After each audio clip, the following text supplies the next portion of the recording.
reunited, and it feels so good. We are back with yet another draft for you, man. It's me, your boy C, the host of most of the things right here on Poprika. And if you haven't been able to tell in the first 20 seconds, we are back in the studio, man. We are back here for a very special occasion. I have with me the members of the Old School Adventure Squad.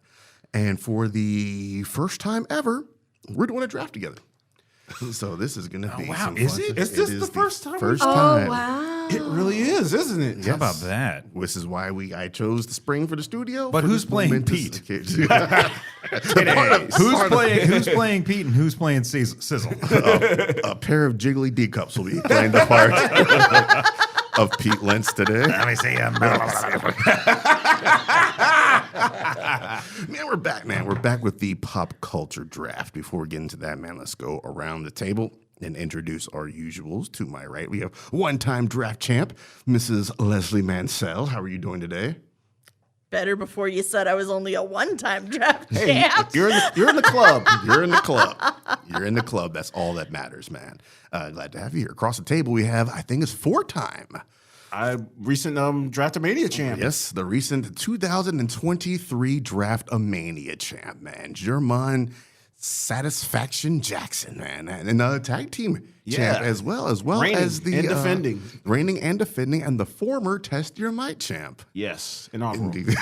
Inaugural. Glad to have you here, sir. Good to be here. And to my left, two-time draft champ, Mr. Brian Martin. Now, remind me, which one was I robbed of? Was it the one that Jermon just won? No. There was one. I was like in the lead for most of the week, and then all of a sudden there was one more vote came in, and it was like, we're calling it. And I was like, son of a bitch. I think there was one where you and Carol were tied pretty damn There was close. one. There it was a hot contest for Yes. sure. It was the I don't know. What was the last one I did? The draft. You did the Draftomania last The Draftomania. Was- It is was the that where you- Draftomania. Okay. That was all it. right. That was it. I was like in the for like 3 solid days. I was like ahead by like 1 or 2 votes. Okay, so then I just ran away with it And after then that. you thank the man to your I left. had to for run. that. You son of a bitch. I went on a tear, man. On the tear, man. You almost hate to see it.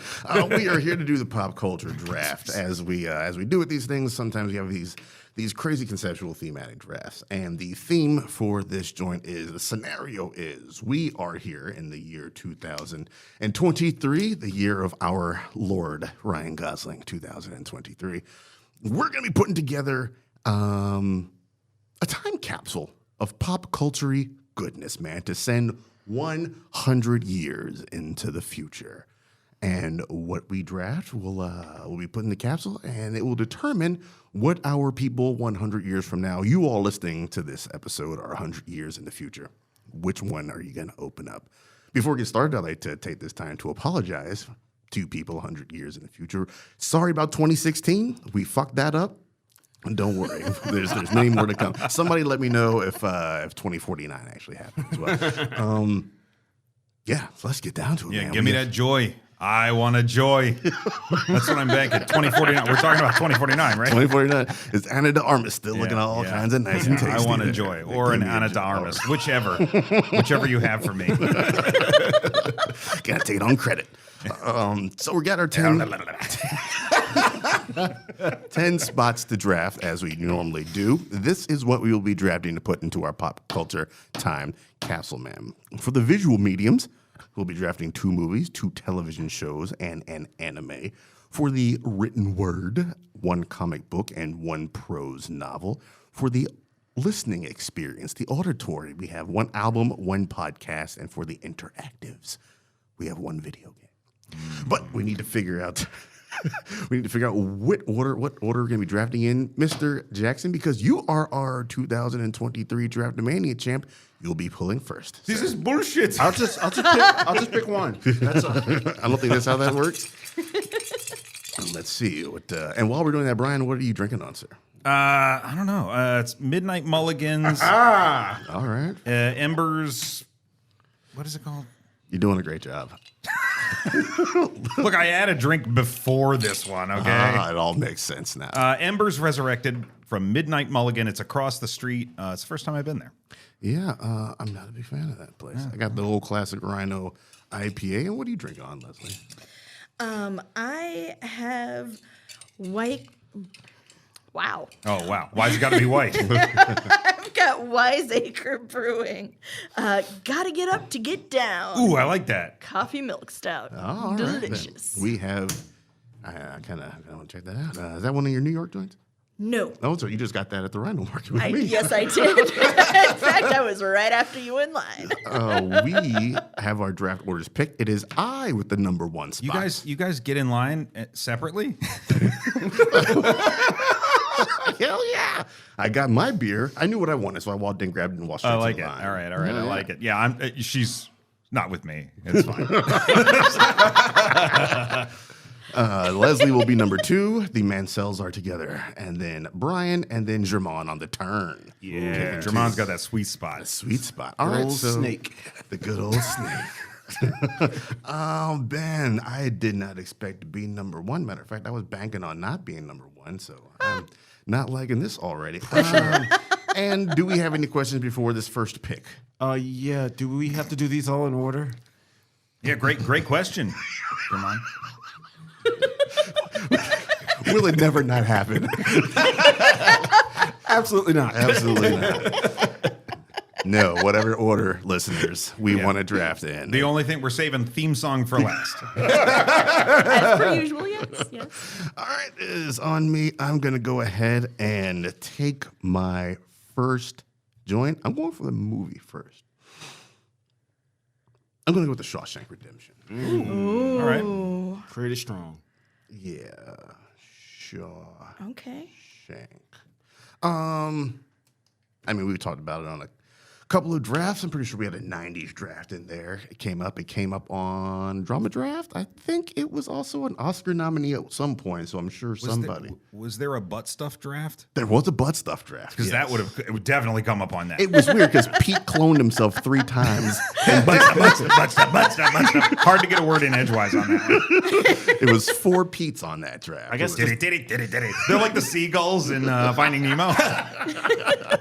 I guess does Hancock count on the butt stuff draft? You damn straight it does. You damn straight it does. Shawshank, man, come on. It is an American classic, I would say. One of the things I wanted to achieve, especially with the 2 movies, is I wanted to have a balance of showing our ancestors down the road that A, we can make movies that are just fucking fun and entertaining, and B, we can tell a great story about the human condition. And I think Shawshank does encapsulate that, man, about a man who we don't really know if he's wrongly imprisoned or not. Yeah, we do. Oh, that's right, because he's Yeah, sitting we do. outside, isn't he, the whole time? It was He's sitting outside the whole time, and then he Contemplating eventually it. finds out the younger gentleman who comes in, and he helps get his GED or whatever. We find out that guy, his old cellmate, like from another stint, confessed to him Yeah, that he was that's the right. one who had murdered him, and the I gotta be husband got blamed. I get a little confused, plot detail wise, confused between this and the Green Mile. as do I. Because the Green Mile does the strangely same enough. thing with Yes. yes, the guilty party. With coffee, but spelled differently. Yeah. Yeah, and spelled the same. I also get Shawshank and Green Mile confused. They are both Stephen King, correct? The only thing, Yes. the only reason I can keep them straight is one was about a urinary tract infection. There you go. Sometimes. Not eligible in the butt stuff draft, though. Oh God, I hope not. Wrong hole for that A lot of problems. One is a big black dude, and one's a tall, lanky white guy. Is the best way to keep them separate. It's what made Morgan Freeman what Morgan Freeman is. When people do their Morgan Freeman voice, they're just doing Morgan Freeman in Shawshank with the voiceover as read. Anybody got anything else on Shawshank? We've talked about it a number of times here. Fine film. Fine film. One of my favorites. Yeah? Cry every time. Did we watch that in theaters together? I don't think so. No, we watched. I feel like we watched it when it came, like one of those Fathom event type deals. Wasn't there a prison movie with like Sylvester Stallone or Bruce Willis or something? Is that what you're thinking of? Lock up? I was like, I know there's one out there. I remember Close Encounters of the Third Kind We definitely did that one. and Empire. And Godfather 2. Yes. Huh. Could have thrown we did. Anyways, Jamon, have you seen Shawshank? It's on the list. Oh, sir. blind spot. Gaping blind Pow, spot. pow, pow. Come over sometime. Coming we will soon. have Yes. God damn it. Gaping blind spot. The fucking 5 years we've been drafting Sid. I don't think he's taken anything off of his blind spot list. No, there's not been a single thing that's Well, been. now I can't because I was like, if we end up like, Oh yeah, I mean, you gotta hold on to them blind spots. Yeah. We're gonna do blind It's just spot an show. need excuse it for not to. content now. There are comic blind spots. Jermon's owned the comics for like 5 months. All right, that is my number one pick. In movies, I went with The Shawshank Redemption. Leslie, thank you very much. It's over to you. Where do we start first, ma'am? I'm sorry, before we do that, did any of you have any kind of strategy? Was this any more or less difficult than any of the other ones we've done? I want to talk about my strategy when it gets to me. Okay. What about you, Leslie? Did you have any? Is there any like I need to get this first, or within one of them like I need to get this particular thing? So I usually do that and stress myself out and second guess and tank myself. Brian over here nodding like he didn't make his list 13 minutes ago. So I'd be this lying if I time- said I wasn't adding stuff at Midnight Mulligan before I walked in the door. I got about half my list done a couple weeks ago. Mm-hmm. Got the rest of it done a few days ago, did some tweaks, and then today I mostly left it alone. I do have a theme that I'm aiming for. Oh, this is going to be interesting. I saw you perked up when I said I was trying to do a little something, something. Did you perk up because you were also trying to do a little something, Yeah, I'm something? trying to do a little something, something. Okay, all right. Little something, something. But not everything fits the theme, so if one of y'all snipes me, I'm screwed. Well, then, without further ado, let's get to it so we can start sniping. All right, so my first choice is also going to be a movie. And I'm going with a sci-fi classic, The Matrix. Can't go wrong. Okay. Can't go wrong. Yeah, the story itself, it's part of the human condition, fighting against authority. Fighting against ChatGPT. Yes, yes, damn it. Did they not watch this film? That's where Agent Smith comes from. ChatGPT. It's the stench. Mr. Anderson. But along with that, the new ways of filming that the Matrix introduced. So you got that sort of slow-mo, I forget bullet time. Yes, the bullet time. So yeah, and just chef's kiss. Love it. Chef's kiss of a movie. Jamon, outside of the big, late second act battle that they have there in that building lobby, what's your favorite scene in The Matrix? I think probably it's got to be a toss up between either the Morpheus Neo fight in the training. That's thing, it. That's it. Or basically the ending where Neo finally realizes, comes to full realization. That he is the one. Yeah, where he's literally He does like just the- fighting the dust. effortlessly or whatever. Oh, At the- okay. yeah. The hotel, the In hallway. Yeah, there. yeah. All right, right That on. damn Morpheus Neo fight. As soon as he says, "I know kung fu," and Morpheus says, "Show me," Show me, and it's like, "Wah," and it's immediately in the dojo. My buddy I was watching it with grabbed my leg, and it was like clutching. It was like, "This is it. This is the moment our lives have been building towards." Wow, it was what a thing, And then the Morpheus fight Neo, and like. There's God, been two what a- times in the office that I work in since I've been working there where I've busted into my boss's office while he's talking with someone else with legit business. But before I had my business, I was like, Morpheus is fighting Neo. He's like, what do you want? What is that code for? I'm not following. One of the things that we don't talk about a lot in that movie is one of the underrated villains in there in Mouse? Cypher. Oh, yeah, Cypher. Cypher. I was like, when you see, Oh, like, yeah. you raggedy bitch. Right? Just wanted a good steak. That's all I wanted. all he wanted was a good steak. And so, can you really blame him between that and... Yes, yes, I can really blame him. He kill tried his to whole make the crew. decision for all of humanity. Listen, a great steak is a great steak. If he wanted back in, he could have just went in himself. Yes, yes. Yeah. Learn to fucking cook. That too. Where are they getting the cows from, Brian? Who the fuck knows? Learn to fucking. Where are they I getting don't know. humans What from? is that? Farm? I don't think there's a whole lot of forms in We Zion. can make fake meat out of wheat gluten. He can make himself a decent steak. No, I bet all they had was those like bug-based protein bars from They had their Snowpiercer. own, They they had had their their own grits. training simulations. He could have just gone in there every day and had a steak. That's a good A point. steak simulator. It's like a steak. Did you see the steak dressed in the red dress? And never have to worry about getting full. That's right. Those empty calories. Cue like up that the steak in the red cue up the dressing. Longhorn simulation. Brian, we are over to you, sir. Before we get into it, did you have a strategy? So my strategy, I mean, with any time capsule, I feel like it's best to capture the zeitgeist, Right. right? Like what is or was relevant in the current period in which we exist. So none of my picks veer too far out of that, with one major exception.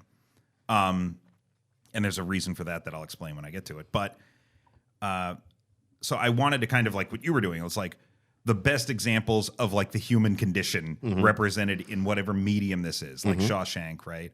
But I also want to put in this time capsule a reflection of modern society as it is, which is fucking depressing as shit. And I don't know. I've come into this draft fully prepared to lose, but Okay. but it's not going to be because of my first choice, which is a right. TV show, and it's The Wire. There we go. is. The that was most going. culturally relevant show of my life, and sadly, I do not think it's going to change in 100 years.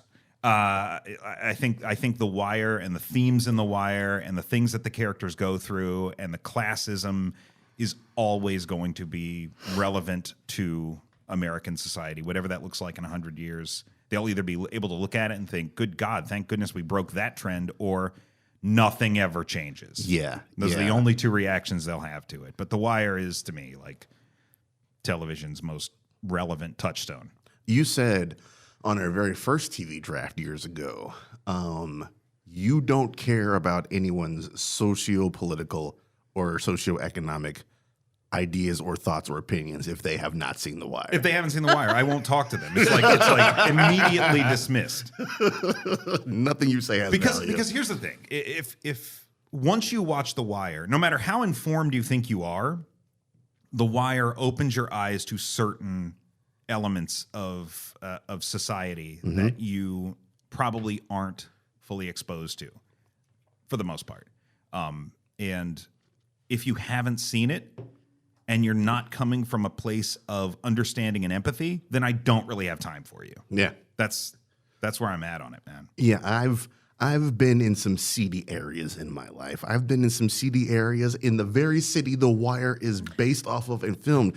And even some points that show, I'm like, God damn, this is seedy. I didn't know about this shit. Show me a white person in the South that didn't look at the Amsterdam season and not think that's a good idea. Yep. You know what I mean? Like they looked at it and thought, oh, finally they did. Oh, shit. You know, and then you watch the whole season and it's like, well, that fell the fuck apart, didn't it?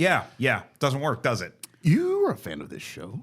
Yes, although I'm struggling to the Amsterdam. Yeah, you remember when they decided we're going to get all the drug addicts. Oh God, yes. Put them all. Put them Okay, all in one yes. city block. It's like Yes. the real world crack edition. The real world Baltimore is what Yes, I absolutely love the show and experienced the same thing. You know, like that was not. Is my that phone. Snoop calling? What's going on? Bubbles, have the crack ready for me. I got to go make a drop on the street corner, guys. Yeah, just definitely opened my eyes. Yeah. Jamal, would you say The Wire is one of the best crime sagas of all time? It's in the conversation. If it's not one, it's two. Yeah. Yeah. All right, then. Man, God damn, that's a good show. I thought about going for that first, and I was like, I think that's the only thing on my list that I felt like I was going to have to fight over. God damn it, I knew I should have took it. So I think I'm safe for the rest of the draft, but we'll see. Safe We'll as see. in you got some unconventional choices? Or definitely have a couple unconventional choices. Remember what I said the other day, Leslie? I bet you I know what this motherfucker's going to choose in comics. I can't wait. I can't wait. All right, Jamon, we are on the turn, sir. In round one, begin round two. Where are we going? Woo! Okay, I know I need to get a couple of these off Pulp the Fiction. boards immediately. Where One we of these going? times we should reverse roles, and I should play Jermon, and he should play me. I'm gonna go ahead and take one of my TV shows off of here. Now, I was thinking when putting this list together, we're thinking, for time capsule for people 100 years from now, they're gonna need to see a good picture of what times we're looking like. Mm-hmm. So, what better show to encapsulate that than The Simpsons? Good times. The Simpsons. That was on my list. Very good, because that was on my Yes, list. Yeah. they were Yeah, it's always on my list. They were kind of always on top of pop culture, and I mean it's been on for 30 years. So I mean, They've got almost a half century yeah, Right. of pop culture, of politics, Yeah. every social kind of commentary thing right. under them. And the show is a time capsule all by itself. Yeah. Yeah, a time capsule within a time capsule. Ooh, Inception look levels. at you. Yeah, all right, timeception. Who's your favorite Simpsons character?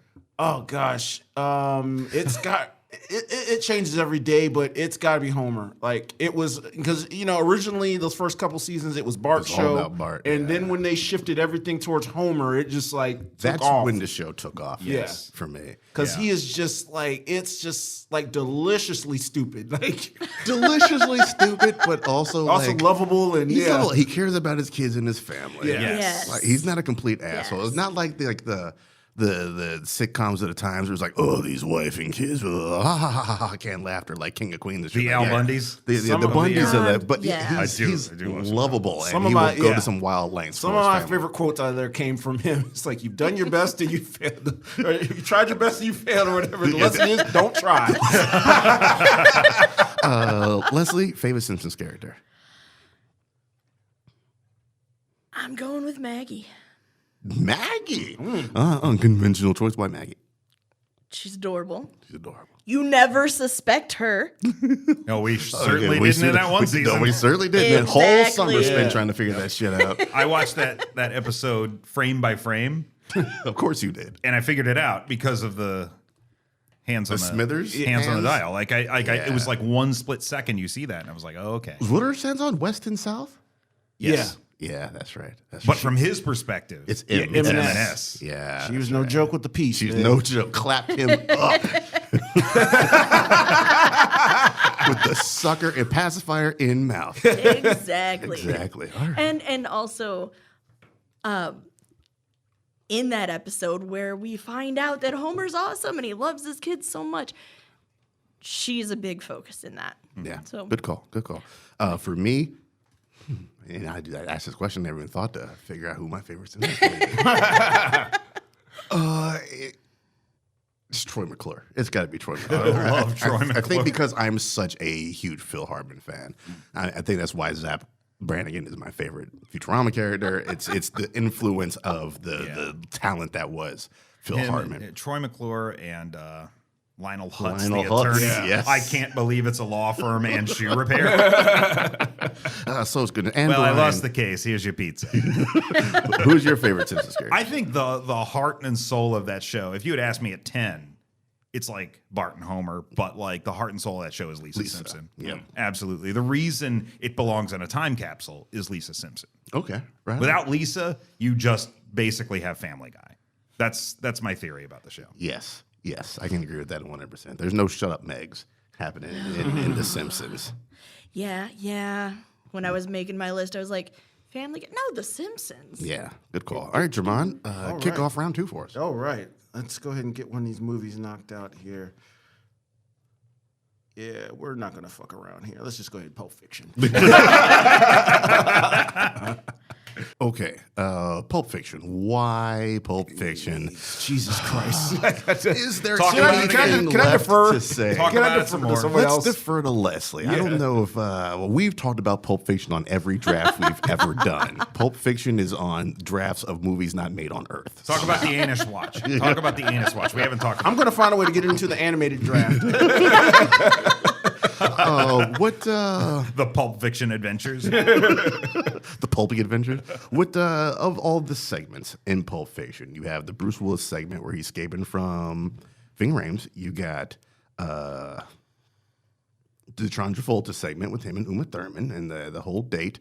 You've got the bookends, Samuel L. Jackson and John Travolta. What is your favorite of the vignettes? I'm going with the Travolta and Thurman. Any excuse to watch him dance. I was thinking more of watching her dance, but okay. All right. Yeah, no, they're fun together, and you've got a little bit of everything. You got some humor, you got some dancing, you got some 50s fashion ish, and you got some fucking drama, man. The tension there was even without the drugs and stuff. The tension there, Even without the drugs and stuff. like the sexual tension there, was just off the charts. Yes. I 100% agree with that. It is off the charts. Something I did not realize until this very week. When she orders her milkshake, Buscemi being the waiter there, asks, do you want it Amos and Andy or Martin and Lewis? I did not realize chocolate or vanilla. Yeah. Two black comics, two white comics. Yeah. Yeah. Good old Twitter coming through for me. Nice. Pulp Fiction. Good call. I just read some article because they were talking about Buscemi in there. Like it almost seemed as a joke to have him as the waiter there from his last appearance in Reservoir Dogs, where he famously, he didn't tip. Yeah. All right, Brian, back over to you, sir. Where do we go next? I am going to go next for my first movie. Okay. All right. We're all sticking with television and movies so far. And I'm going to pick one that is, again, I think culturally relevant, reflective of the times. It's a big movie. I'm trying to maybe, I don't know, in a lot of cases, I'm like staying away from things that I think will still have a massive cultural presence 100 years from now, right? Okay. So you've got those generational movies like Casablanca and Citizen Kane that have already endured like 100 years. And like, we don't need to worry about movies like The Godfather or Star Wars or things like that. Like, they'll still be here in some way, shape, or form 100 years from now, right? People will be aware of them. Agreed. That's your theory. I mean, if they're not, then society is fully collapsed. I mean, Florida might ban mean, those. Corporation is gone. That's sort of what I was working from. Yeah. 100 years in the future, they have no fucking clue. Yeah. Idiocracy. That's not quite where I'm coming from. Like there was a National Registry of Film. I have to believe that should the union hold, that those movies will be fine. But I'm going to pick Parasite for my first movie. Very nice. Okay. Very nice. Because I think it's the best, most illustrative example of class struggle in modern cinema. And it's also extremely accessible and just an amazing, amazing movie. Every part of it is amazing. Yeah, I agree. It's paired, talking about class struggle, with another movie that came out that year, there's that 19, that kind of went over the radar, is J-Lo and Hustlers, the stripping movie. And I was like, J-Lo's really? And really the theme of that is the people with no money hustling all the rich guys for as much money as they possibly can, and all the wildness that ensues. But Parasite, man, the quickest Criterion turnaround that I have seen in quite some time. Oh, that was fast. That was fast. It was like, like Oscar 2 months later, Criterion is announcing. Got to lock that shit down. Juman, have you seen, or is that one of the That gaping is blind coming spots? soon in film school. If that would ever film school ever happens. Parasite? You missed Parasite? Oh, man, that's one where I'm going to just have to give you the Blu-ray so you can have a fun time with that. It's a great movie. Leslie, you've seen Parasite once, twice? I've seen it a couple of times, watched it with you. Yes, I was present for that. Supposedly. You do watch a lot of films, sir, so I understand. gotta watch Yes, these game I tapes. have seen it, and no spoilers, but that ending just... It's wild. It's Yeah. wild. It'll wreck you. There's two Yeah. types of people. There's people who walk away from that think, oh, so everything worked out. And smart And then people. there are the people who walk away that are like, You're wrong. You are so profoundly Yes. wrong. Right on. Yes, I will 100% agree with that. You said no spoilers, and it's been a couple years since this movie came out, but I fully believe that there are some stories, no matter how long they've been out, deserve a no spoilers. And I would say the ending of Parasite is one of those. It's like, I don't care if this movie came out in 1933. There are no spoilers openly discussed for that movie. You got to ensure that everybody in the circle's seen it before you can talk about it. 100%. Jamon, I will sling that your way next time I see you, sir. All right. It's back over to you, Mrs. M. Yay. So in a similar vein, actually, for my second movie, I'm going to go with a little gem called Sin City. Ooh, interesting. That's really interesting. call. Yeah. It's you. Talk to me. Again, you've got the just the amazing visuals. They went off of Frank Miller's comic style with the black and white and just pops of color for more intense scenes and to give some things more weight. And first off, it's an amazing adaptation. Saw the film, then read the graphic novel, and it's amazingly done. I really enjoyed the acting, and I think it really highlights, in of course an over-the-top comic way, the corruption and the struggle and a bit of that class struggle that you were talking about. You know, we have, oh wow, I'm blanking on the character. Marv. Yeah. Modern We cars, have- so y'all look like electric racers. Yes. We have him, you know, climbing through the ranks of the gangs, trying to figure out who had a hit on Goldie. We have Clive Owen's character, Dwight. again, working with Hose. I mean, Yep. yeah. Yes, but you know, trying to protect his girlfriend, and then going and trying to stand up for and with the red light district. It's just Damn. right. There's a clause for a reason. God There's a damn. clause for a reason. The Rosario Dawson clause is always in effect, sir, with respect to you. Absolutely. Absolutely. But yeah, it just so well done. So well done. I will agree 100% with that. What's the first book? Is it A Dame to Kill For? Is it? It's been so Big Goodbye is the first. Big Goodbye. Isn't Yeah. it? Isn't that the Goldie one? That's the Goldie one, yeah. Yeah. That's That's the Marv. first- tearing That's the through very the- first one. Oh, You know, Maybe people. it's Merv. Marv. It is Marv. Yeah. Yeah, people talk about Merv is the pumpkin-headed guy on Sandman. Oh, you're thinking about Merv Griffin, the creator Yeah. of television game Oh, that's shows. possible too. People talk about the wrestler as Mickey Rourke's kind of big comeback, but nobody talks about Sin his City. performance in Sin City. I Which think is, Sin City is like, they're like, it was the start of his kind of yeah. Hey, this guy looks like he's been through a meat grinder now. Maybe he can play the wrestler. yeah, perfectly cast. Right on, perfectly Yeah. cast. Creepy ass yeah. Elijah Wood. God damn. Oh, I loved that for him because he's always been such a good person, Yeah, he's character. Like, Creepy as fuck. yeah, All right, it's over to voice me. of an angel. I'm gonna say fuck all this and get my comic book out of the way. Now, normally one thing Pete hates Is a distinct lack of the fairer sex. is the fact that I draft things that I have not seen or Yes. experienced. You're just doing it for the votes. Yes, Yes, that's that's what how a we draft win. is. That's what a draft is. And in this case, I'm, for the most part, doing that with this comic joint. I'm taking the Sandman as my That comic. was on my list. I thought it might be. So here's the deal. When, ma'am, So all of your accusations were actually confessions, sir, accusing me of stealing your stuff. I accused her of perusing my comic book bookshelf to see if there's anything she wanted to pull. It's like Matlock 101. It's always the one that's trying to put it on somebody else. I feel like a Republican right now.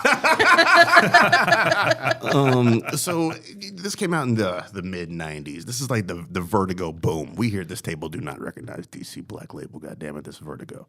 This came during the Vertigo boom, where they went over across the pond and grabbed a whole bunch of UK writers, brought them back to the States, and that's how you get the likes of Neil Gaiman and the disgraced Warren Ellis and Alan Moore and the true and living God that is Grant Morrison. And this is what Gaiman comes out the gate with here on Vertigo in the mid-'90s. And all the kids that I saw reading Sandman are all the kids who look like the Sandman. Yes. Just a whole bunch It's of a real- pasty ass. That was the worst part about the Sandman, is that the audience that loved it were like immediately turned you off from reading it. Exactly. And And it it's- turned me off from reading it. I didn't get to the Sandman until, probably 98 or 99, well after the series had wrapped. And once I started reading it, I was like, no, this is more than the There Goth was Kids. It's there was more than the definitely Goth some Kids. gatekeepery shit going on amongst that crowd when it came It to was, and it turned me all the way off. I've had the first volume on my bookshelf for years. I think an ex was like, you have to give this a try. And I was like, all right. Bought it for me, and I never did anything with it. Until I sat down earlier today, and I was like, all right, if I'm going to draft this, and the show's obviously come out, and it's a huge success. I was like, let me just read a little bit of this and see what it's about. And it is fucking good. It is good. I'm just curious. Did none of y'all realize that the Sandman looks like Neil Gaiman? Oh, yeah. The The characters in the... thin, wispy, pale with the crazy hair. He was based on Neil Gaiman the same way Delirium was based on Tori Amos. There was a lot of people in Gaiman's circle that the characters were based on. I think that Destruction was based on the Brawny Man. I don't know. He's a quicker picker-upper, you know.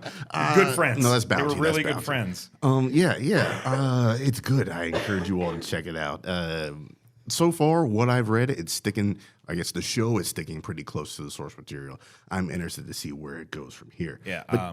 Always, my favorite volume of that is always Brief Lives, Yeah. which is the, I think, 7th volume of the book. It's about Delirium's search for their missing brother, Destruction, who gave up on the Endless and walked away. Well, not too many spoilers. The show's coming back. Oh yeah, That's a good point. Yeah, it's gonna be a few seasons before we get there. But man, is it good! Right.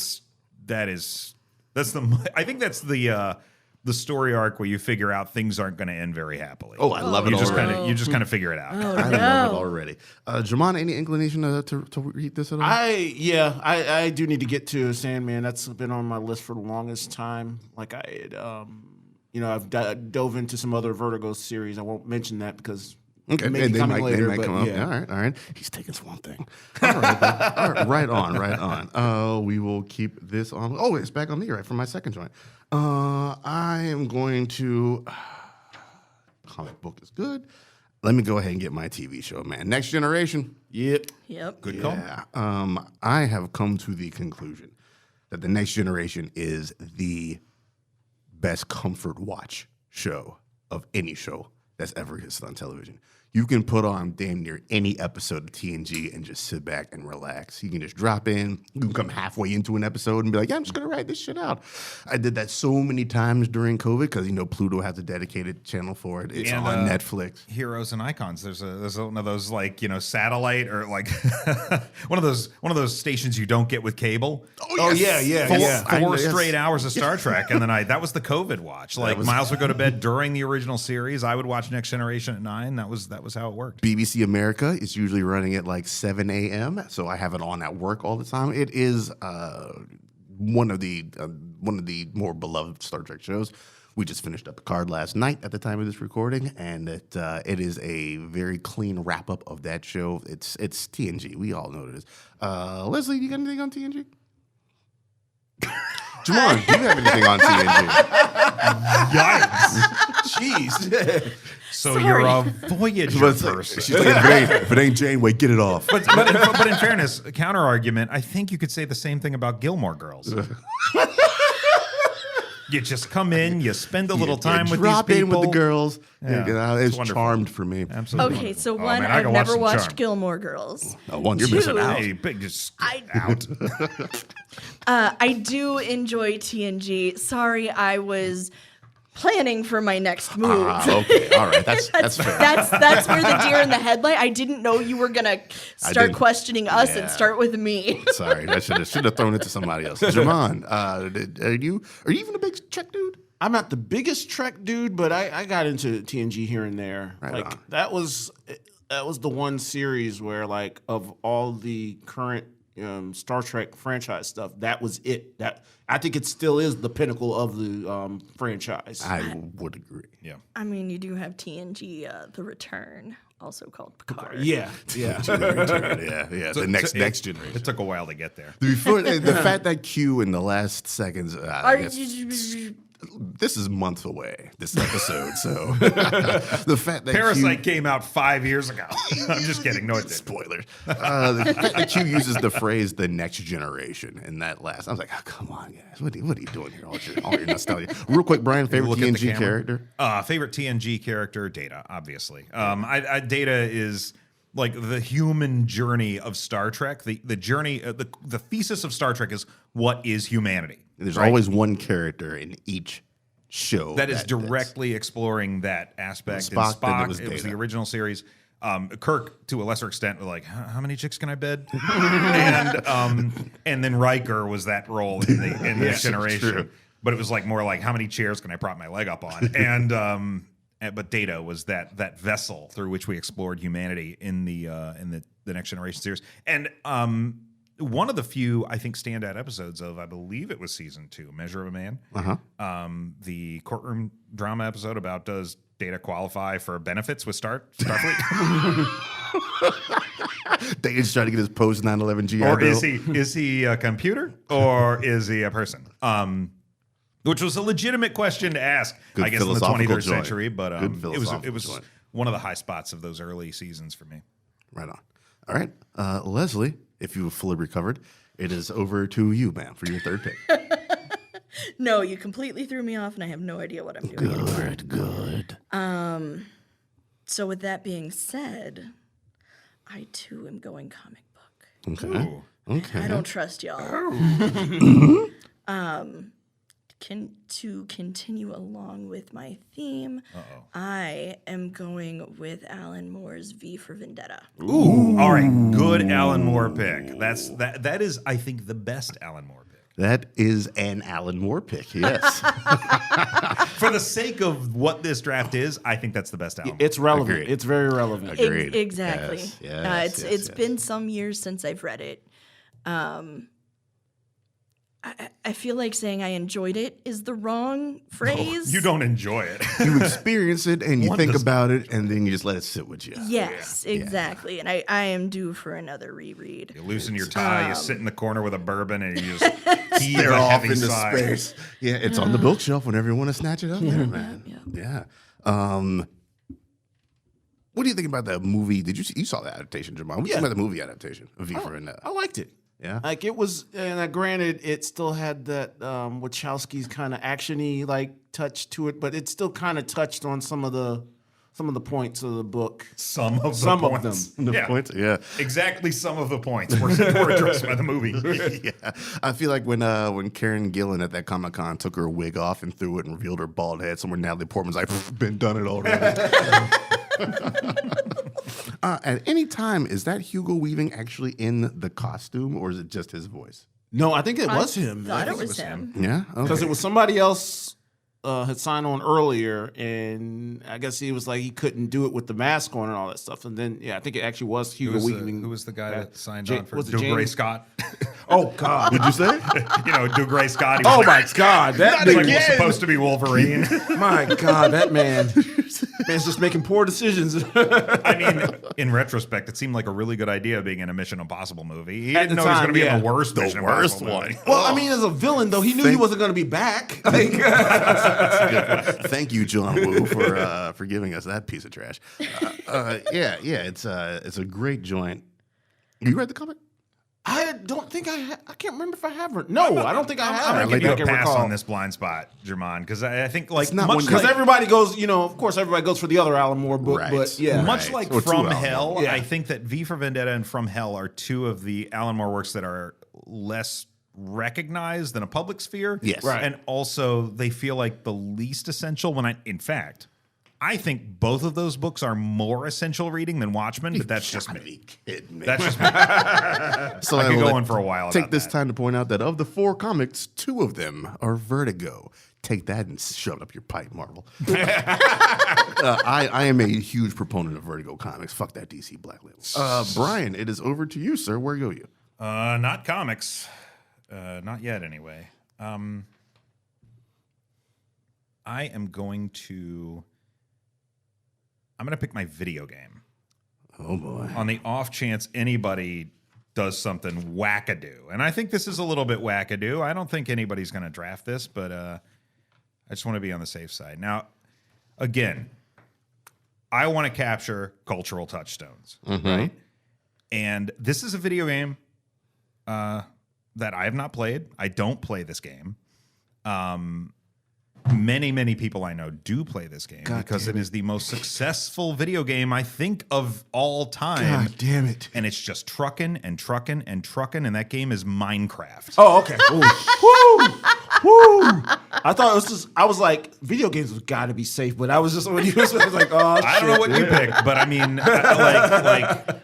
like as far as like generational touch points, Minecraft is the game of the last decade. Agreed. There is absolutely no other game that has come close to matching what Minecraft has achieved, and it has not slowed down. The kids today are coming up on it. We're getting kids are now in their 20s that are playing Minecraft and have played it their whole life. Right. There is not a single game that you can say that about. I don't think. Like a single other game that you can say somebody is spending dedicated amounts of their day and dumping fucking money into left and right, quite like Minecraft. So I was thinking about this draft in the shower, and I was thinking that this is the one that would have benefited the best from having an audience with it to justify our decisions. Yes. Because I feel like Somebody people are going to sees see that on there and they're Minecraft, like, you're I don't fucking care about that. But if they hear that But- argument. But Yeah. like, I mean, you stop and think about what this draft is, that it is a time capsule. I mean, There it is. Yeah. I mean, I had fucking Tears of the Kingdom. I just started playing that last night.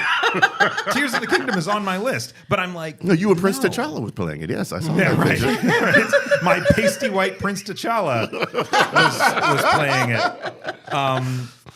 But yeah, I mean, and I believe Tears of the Kingdom is going to be game of the year. I think it's going to be. Yes, it but will. It will. There's nothing else that's coming out that's going to be but Spider-Man 2, maybe. That's I don't- right. It maybe, but there's enough old school Zelda people that'll push Yeah, that over the. yeah. Tears of the Kingdom has sold better than any Zelda game in history And by it a just came out like a substantial week and a half margin. ago. I mean, I accidentally owned 2 copies of it, so I don't know. I mean, maybe those numbers are a little bit juiced, but the point is, Minecraft.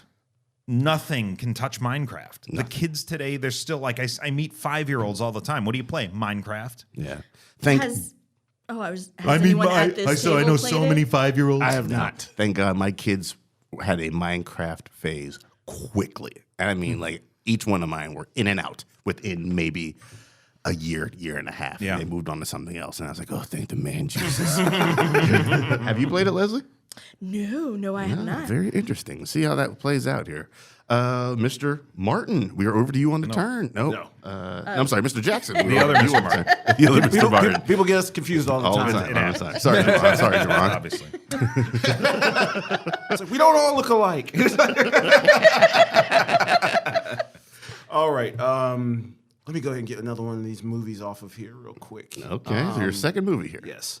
I think in a time capsule, people need to know about certain directors and just certain areas of pop culture. And I think when you think pop culture over the years, you think Steven Spielberg. Okay. So I'm going to pick Jurassic Park. Yes. Thank you. Yes. How long does Poprika this last? Paprika favorite there. A Poprika favorite, yes. It's a timeless classic. It holds up to this day. When you think about that Spielberg, I guess the term in like Animaniacs, how Spielbergian. Yeah, I mean, That as an was- executive producer. That was kind of it there. Like, Yeah.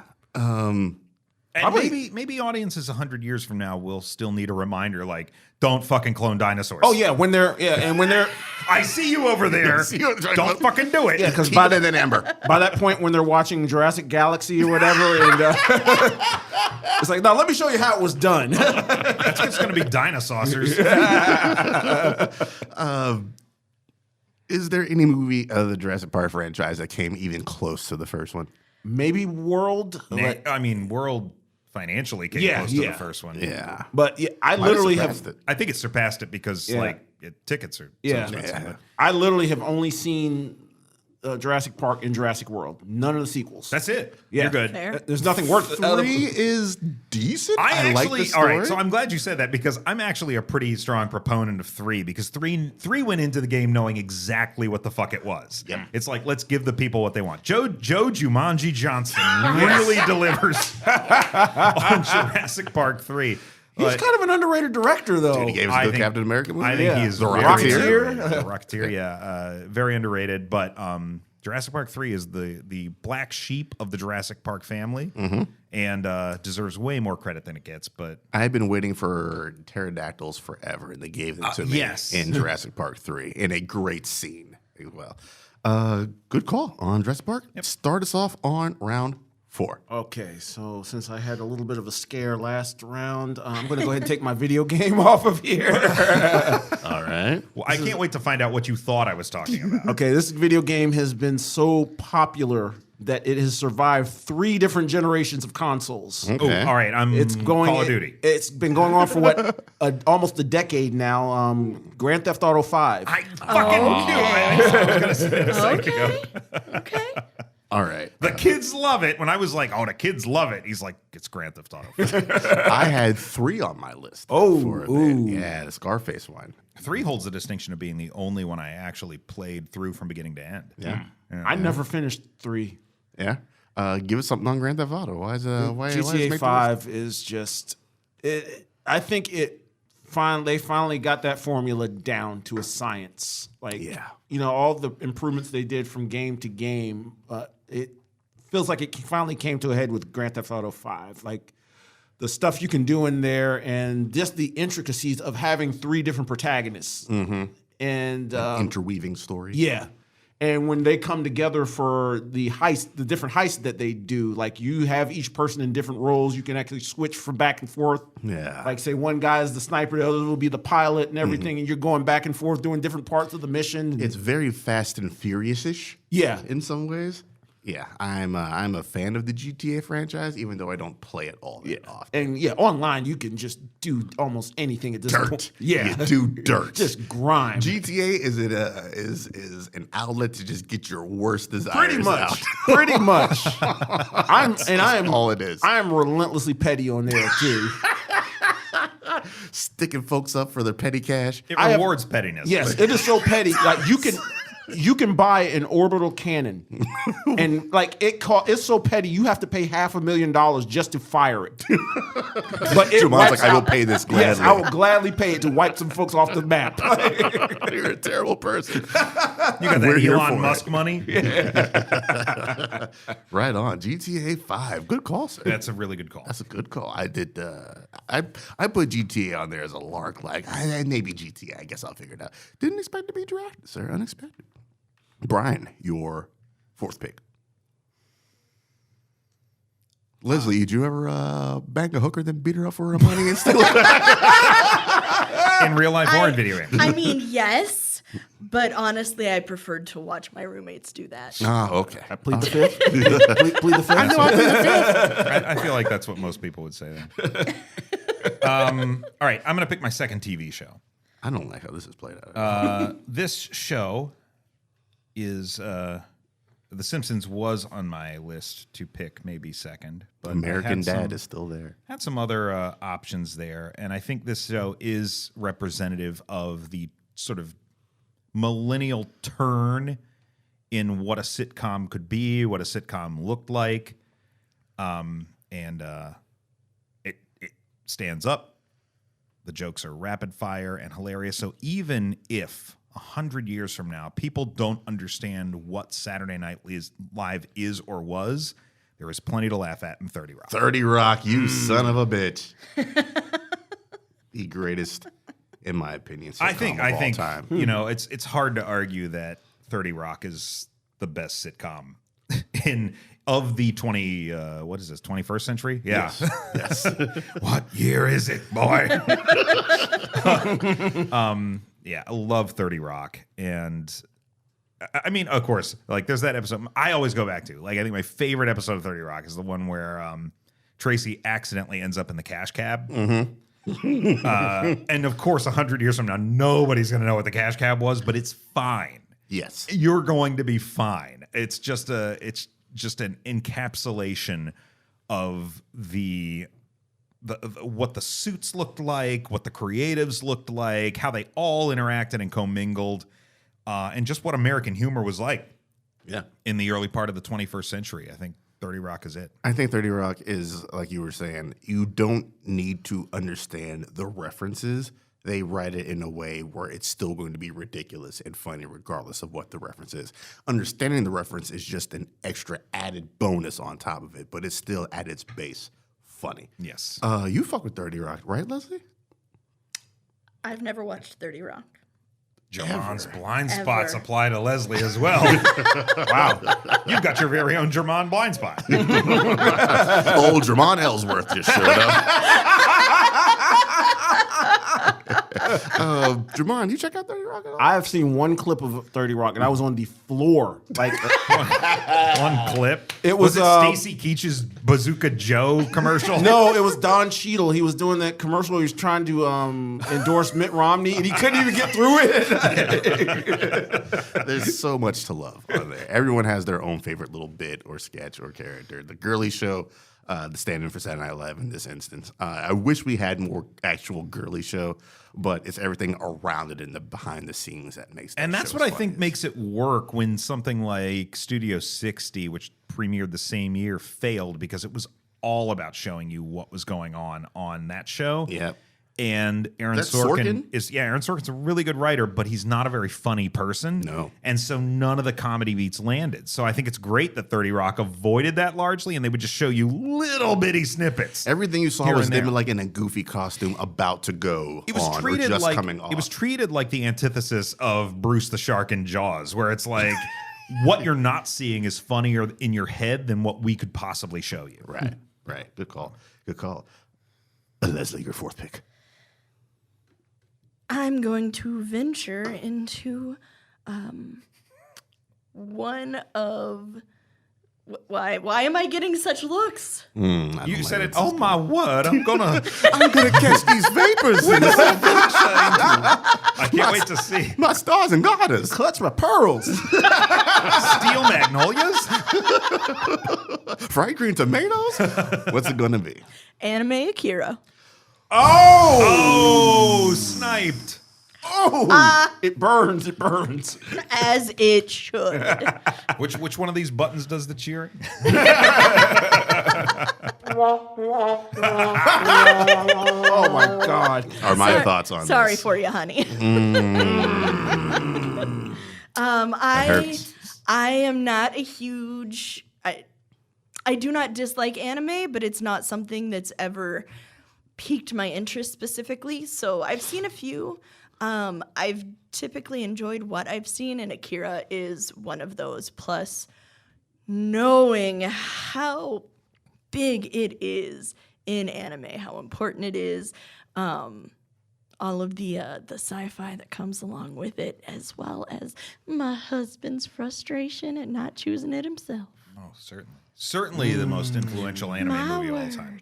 I felt like pure spite. It is. It is pure spite. That's exactly what it is. I'll have you know, that was one of the first things on my list. Yeah, Mine as well. I was going through like some YouTube clips of like best anime of the last X amount of whatevers, and she was sitting on the couch beside me, and I was like, "Hey, do you have, what do you, she's like, I got my anime list together. And I was like, that was awful quick, sneaky motherfucker. I knew it was going to be. God damn. You have stolen it from me twice. Yes. I have not drafted Akira in a single fucking draft.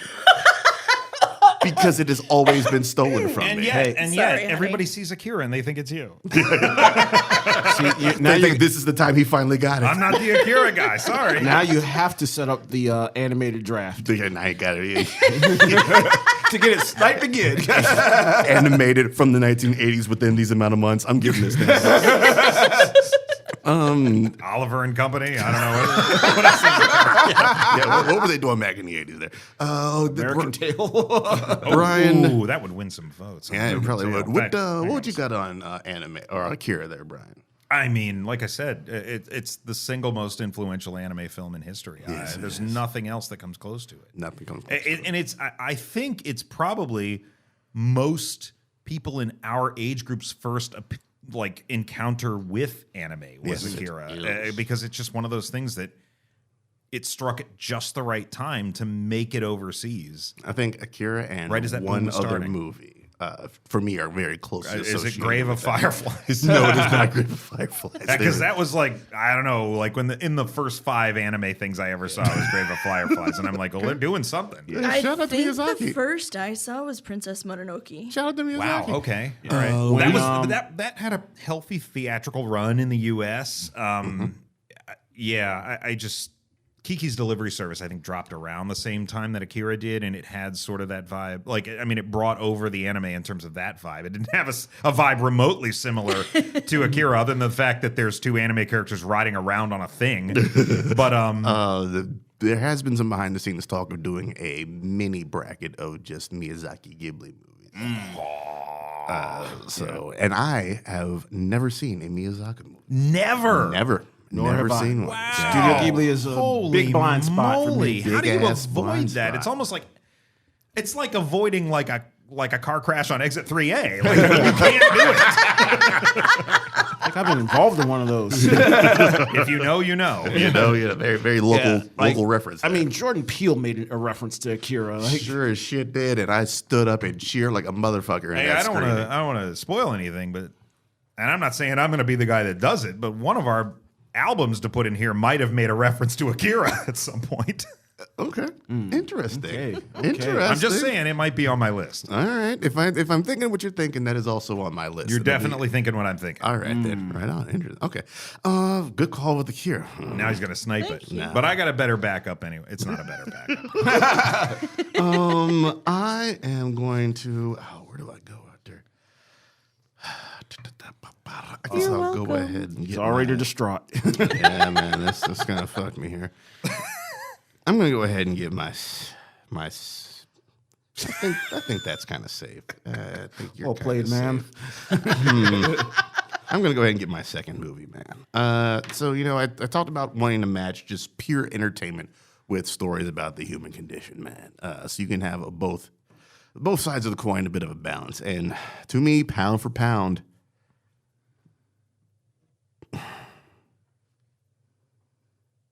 No, I'm not doing that. I'm not going that route. I'm not going to go with the route that is expected. Pound for pound, still an entertaining fucking movie. I am picking The Raid. Yeah, that's a good one. Okay. That's a good one because I think it's a movie that stands a chance of disappearing in 100 years. And Yes. it should not disappear in 100 years. No, it is one of the best action movies of all time. Yeah. With great character work involved in there as well. Great moments of tension. I think that the one tense moment that really comes to people's mind is when they're hiding in between walls there. When the dude's just stabbing the walls with his long ass machete and he slices the guy's cheek in the middle of the wall. He's got to wick the blood off of it as he pulls it out. So much greatness going on. You think this is all right, just another road standard action movie of them fighting their way up and down levels, and it is so much more than that. The action scenes look like they hurt. They look like they hurt. It is some of the most yeah. believable Oh, fight yeah. choreography. Have you seen 1 and 2? Just 1. I think just one. Yeah, I am overdue for a little double dose action there. So, me thinks we're gonna have to sit down on the couch and get comfortable and watch just some Raid and Raid 2. Sounds good to me. Hell yeah. All The right. worst, the most egregious sin committed by the Star Wars: The Force Awakens is that they got those cast members And from the did raid in nothing there with and did them. absolutely fucking Oh, nothing. John with Wick them. did way more with that dude. Yeah. yes. This is very true. Like, why would you, like, I get that you like the raid. Why would you get them in your movie and do nothing like the raid? Yeah, we're just Like, you stand had here and- everything you needed. It was like this big warehouse spaceship. It was like the Nostromo, for God's sake. You didn't need those roly tentacle things. No, We'll get to roly tentacle things when we get to my anime pick, guys. Jesus. All right, then. It is on me for my second pick. I'm going to go ahead and get my album. Yeah, you are. Now, I'm not sure if we got the same joint or not. I don't know. We might have been in two different wavelengths. I don't know. This might cost me a vote or two. It's definitely the one. Oh boy, I think I kind of know. I think I kind of know here. No question. I only had two. I want to say I only have 2 picks on my album list. Only two. Yeah, That's a so let's bold see. choice. Let's see what you did. This might cost me some votes. This disclaimer: if I were actually tasked with putting an album in a time capsule for down the road, this is not the album that I would pick. I'm picking this because it may or may not get votes, and it's still a fucking dope album. The album I would pick, which I don't think anyone's going to have on the list, is Marvin Gaye's "What's Going On," because Oh, hell yeah. talking about Okay. encapsulating an actual time period. Hell yeah. And they're still talking about the same issues we have today. I'm going with Thriller. It's fucking Oh. yeah. Okay, not the problematic person I thought. Yeah, I'm I going. was All very right. close to putting that on my Okay. list. yeah. Yes. I had a different problematic individual. I think I still know who that problem. I think I still know. Now I know. No fucking Now we mystery. know. Yes. No disputing that whatsoever. disputing. It's that. easily I think easily the best album of the last 20 years. But go ahead, talk about Thriller, which is the best album of all all time, time. in my opinion. I think. Listen, no question. 34 times platinum. God damn. There's 9 cuts on this joint. 7 are Yeah. singles that top the chart. That is lean. It's pretty lean. It's lean and it's dope. The first album to win 8 Grammys in one night. The first album to stay in the top 10 for a year. This album is fucking. It Fucking gave did it. us Billie Jean, which was the birth of one of the most famous dance moves of all time. One of the best bass lines of all time. One of the best bass lines of all time. It was stolen by Hall and Oates for. You'll make my dreams come true. I can't go for that. Yes. Hall and Oates admitted to Michael that they stole it for I Can't Go For That. Michael admitted that he stole it from somebody else. Oh. It is a lean, Creativity perfect. is thievery, guys. Yes, you're correct. That's It's the all truth. it is. I believe That's it's all the it is. truth, but- And it gave us the birth of modern music videos as Mm. well.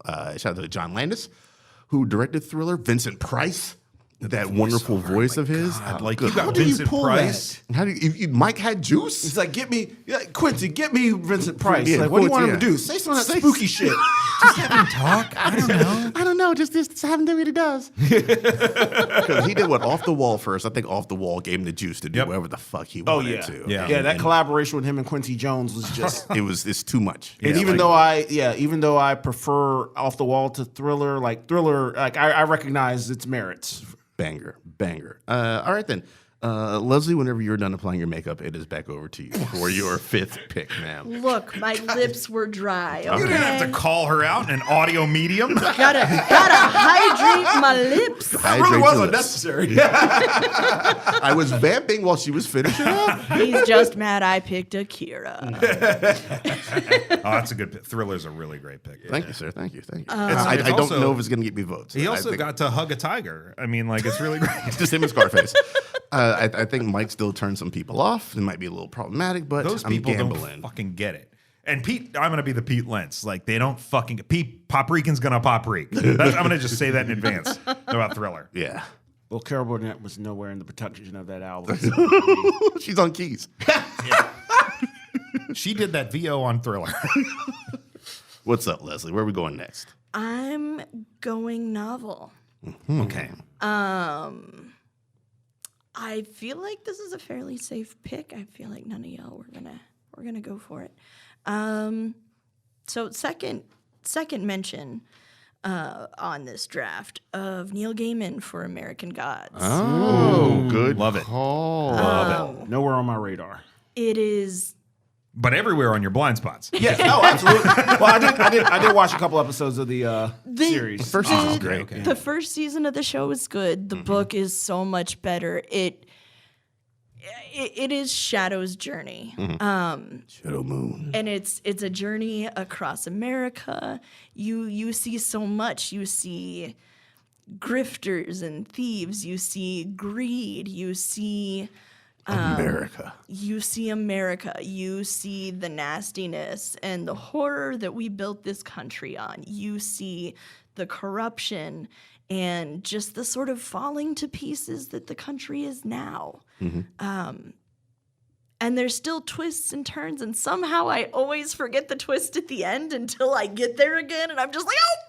It's the best kind of entertainment, though. Like when Yes. when the rest of it is so good that you forget what the big thing is at the end, like, and you can be surprised over and over again. Yes. Like, that's a rare piece of fiction. Agreed. I could never get down with Gaiman's prose. I've always loved his comics, but American Gods is one after that first season. I was like, maybe I need to give this dude another shot at his You prose. do. I do. The I love audiobook Gaiman's is prose. also really, really well done. Does he read it? Do you know? I think so. Okay. I don't Or know. well, no, he doesn't read the whole thing. He does read the interludes. Usually, what was it? Martin Sheen. Tenant wasn't unavailable at that time, so yeah. All right, right on. Did you read American pick. Gods? I have not read American Gods. It's too long for me. Yeah. Yeah. No, I've read Neverwhere. I read Stardust. I read Stardust is Coraline? so what's good. the Graveyard Book? Graveyard Book. I loved Graveyard Book. I like Gaiman a lot. American Gods is very intimidating for me. Okay. Fair right enough. on. It was actually my introduction to Gaiman. Ooh.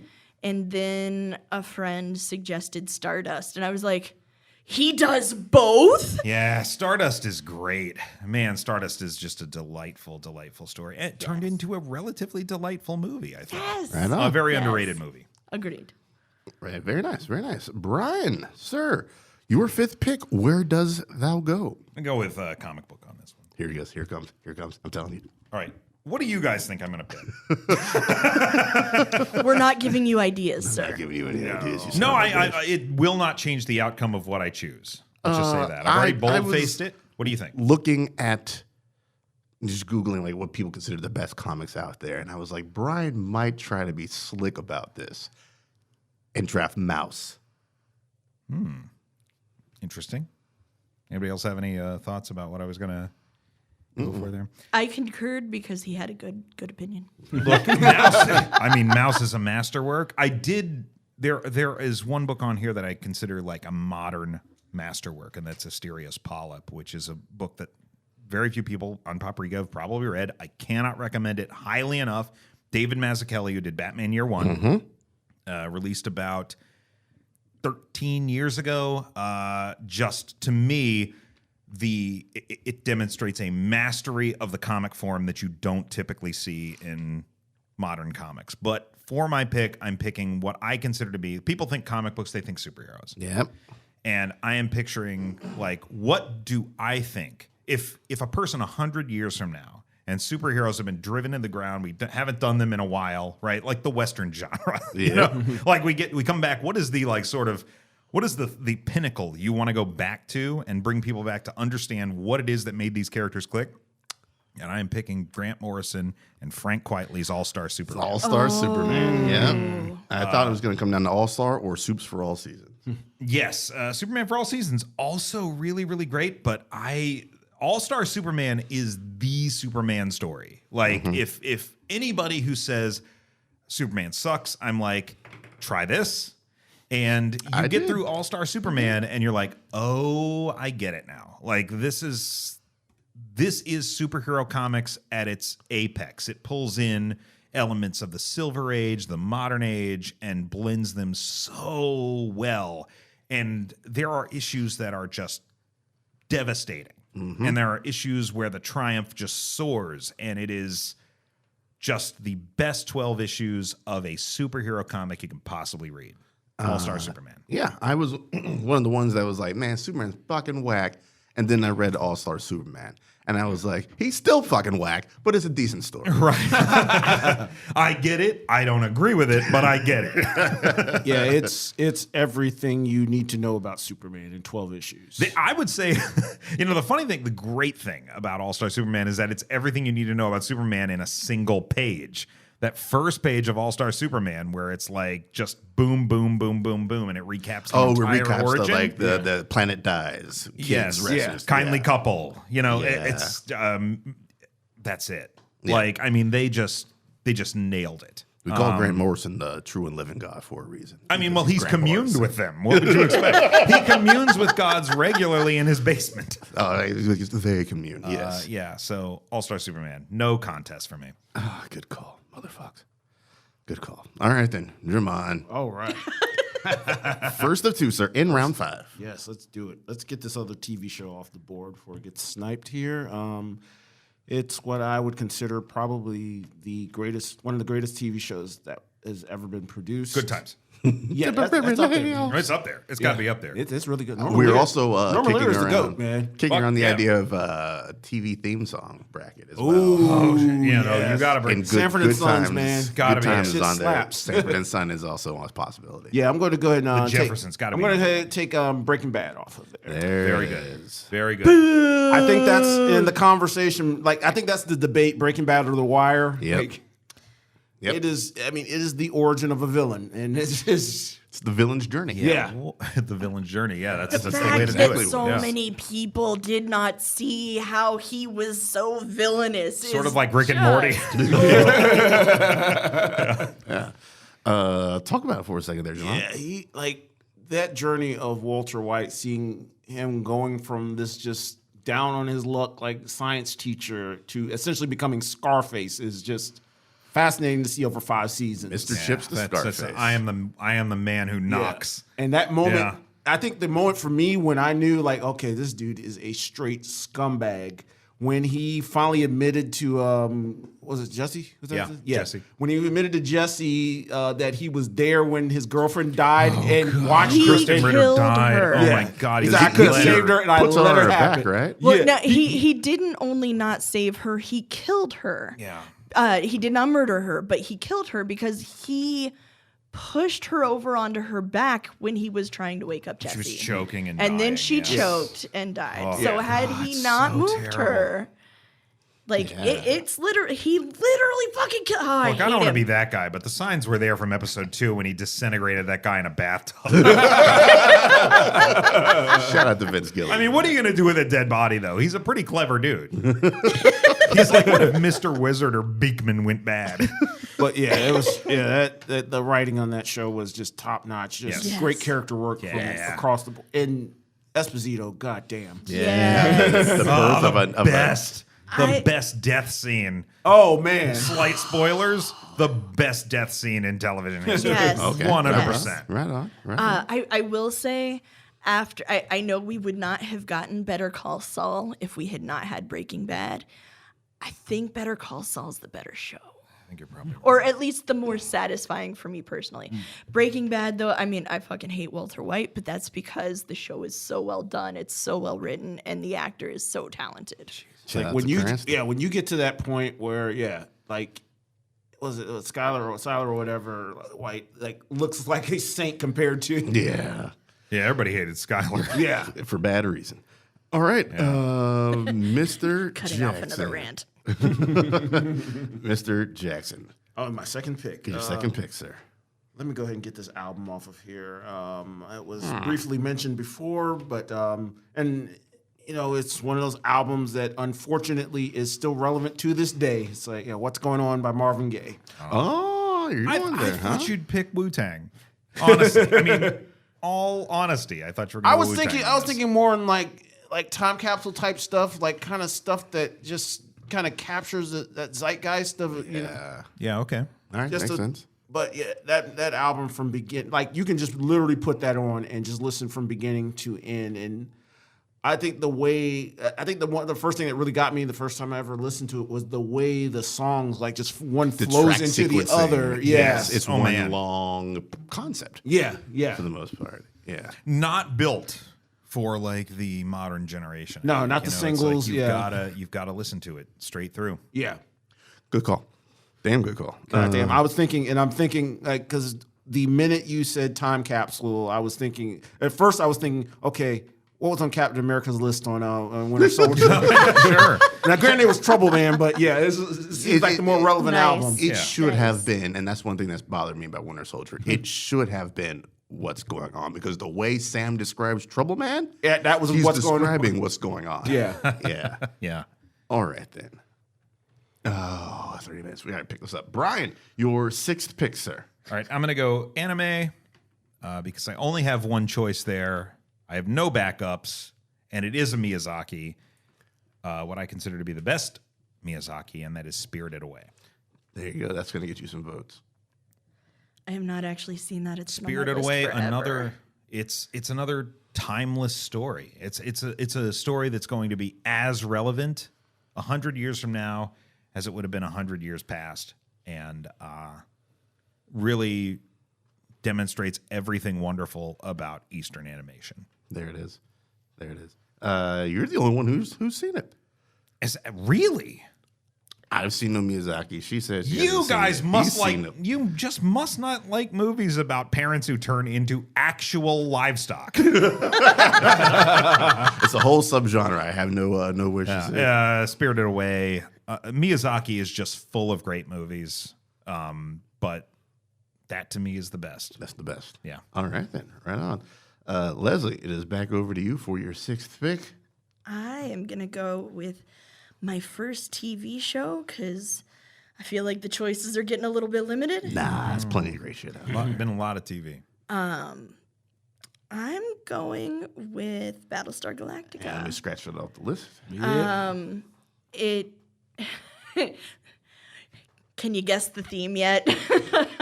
A little bit. Cautionary tales. Cautionary tales, dystopian futures.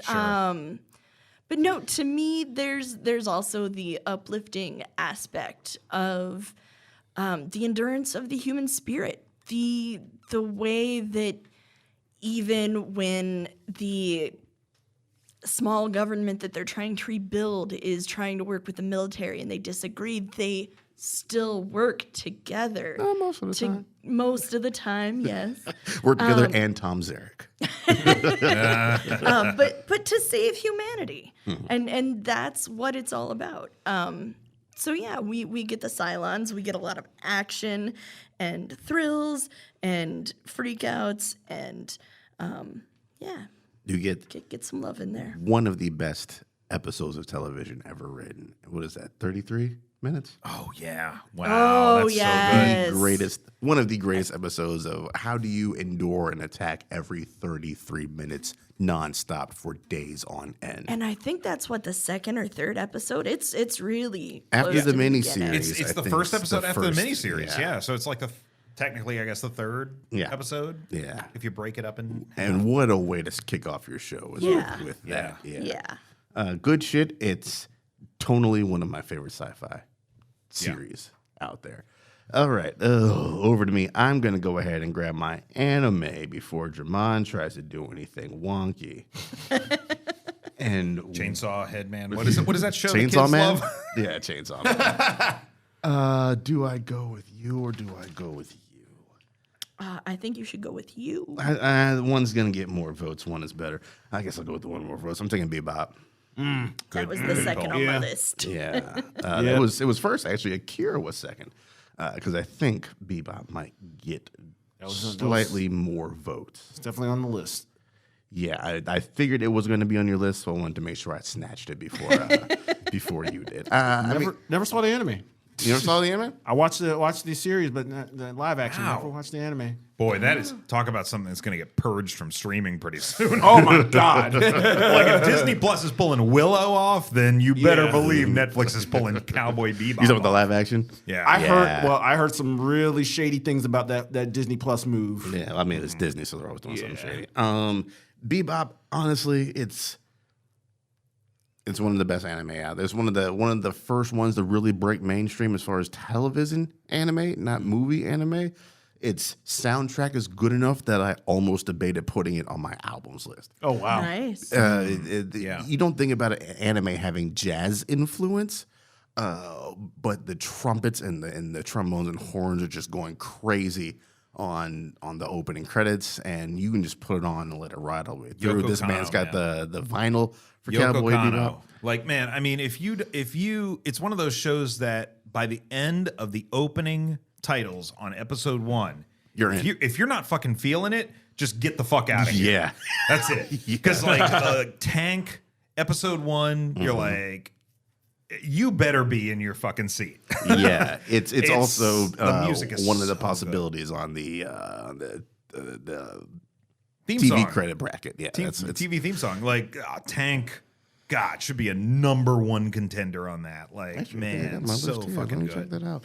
It is good, and it kind of preps you for it. The opening credits is such a fun vibe, and it preps you for a show which is, for the most part, a fun vibe about these bounty hunters who are out there trying to scrape by on the living with their shittiest of luck.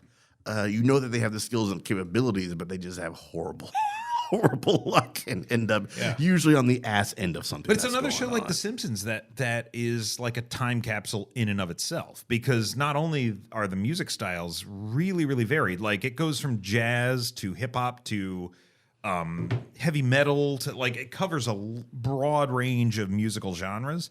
But like there are episodes periodically through this episode, like series. There's like an Aliens episode. Mm-hmm. There are it just hops genres left and right.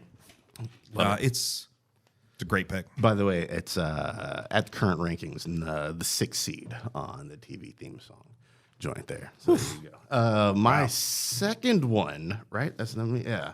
Oh boy, to start round 7.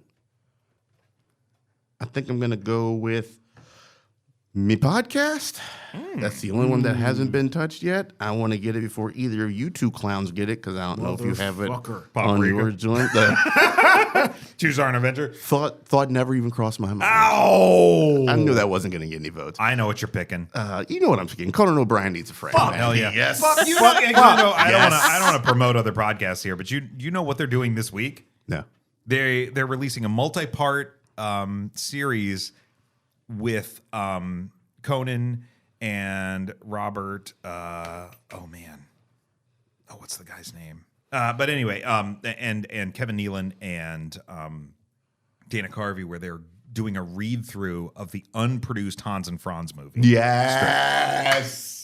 And it is Robert Smigel. Robert Smigel, Robert yeah. Smigel, who is the co-writer Robert on that. Smigel. They're doing a read through on that, and it is mint, man. Absolute man. mint. I cannot wait. Conan O'Brien, to me, is the second greatest late night show host of all time. Sure. Behind and like the one and only Go Carson.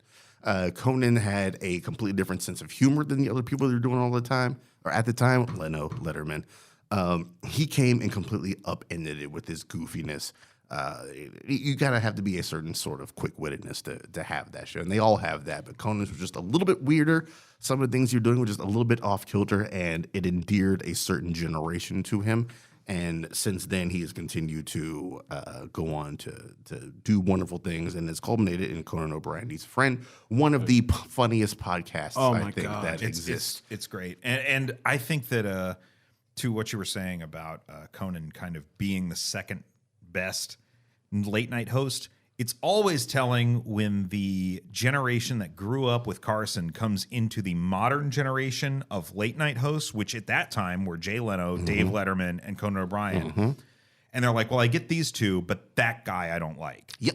And it's like, that's the one we're latching onto. And it was true. Like Conan was, I mean, I'm a huge Letterman fan, but Conan was the voice that was for our generation. Yes, indeed. No one else was doing a masturbating bear. No. And for that, when he did a whole campaign on his show trying to track down Grady from Sanford and Son. I was like, are you fucking kidding me? I love him, and that goofiness has lived on through the podcast. He's also, great. clips on YouTube you can watch as well. Conan O'Brien needs a friend. Leslie, over to you. We got to keep this moving. I also am going to take another podcast off the list. With all of the doom and gloom, I decided we need a bit of a pick-me-up. Serial. We need some fun. First season of Serial. I mean, I considered that, but I'm going with Critical Role. Fun. You That's a got good the pick. Matthew vote. That's what you were going for. The Very Matthew good. vote, the Lizzie Beans vote, the a whole bunch of people vote, I hope. Yeah, I do believe that is a good vote. I didn't even realize it was a podcast. I just see it and I'm like, I don't know what that shit is, and I keep scrolling. So for the people, what is Critical Role? It is a tabletop RPG podcast / YouTube show. I do believe it started as a podcast, though I could be wrong. But yeah, so Matthew Mercer is their, I would assume they call him a DM, Dungeon Master. And it is a rotating cast of players who campaign. They have a large number of seasons and campaigns out, so essentially you get to sit in while they play D&D and other D&D like games. Vox Machina, I think.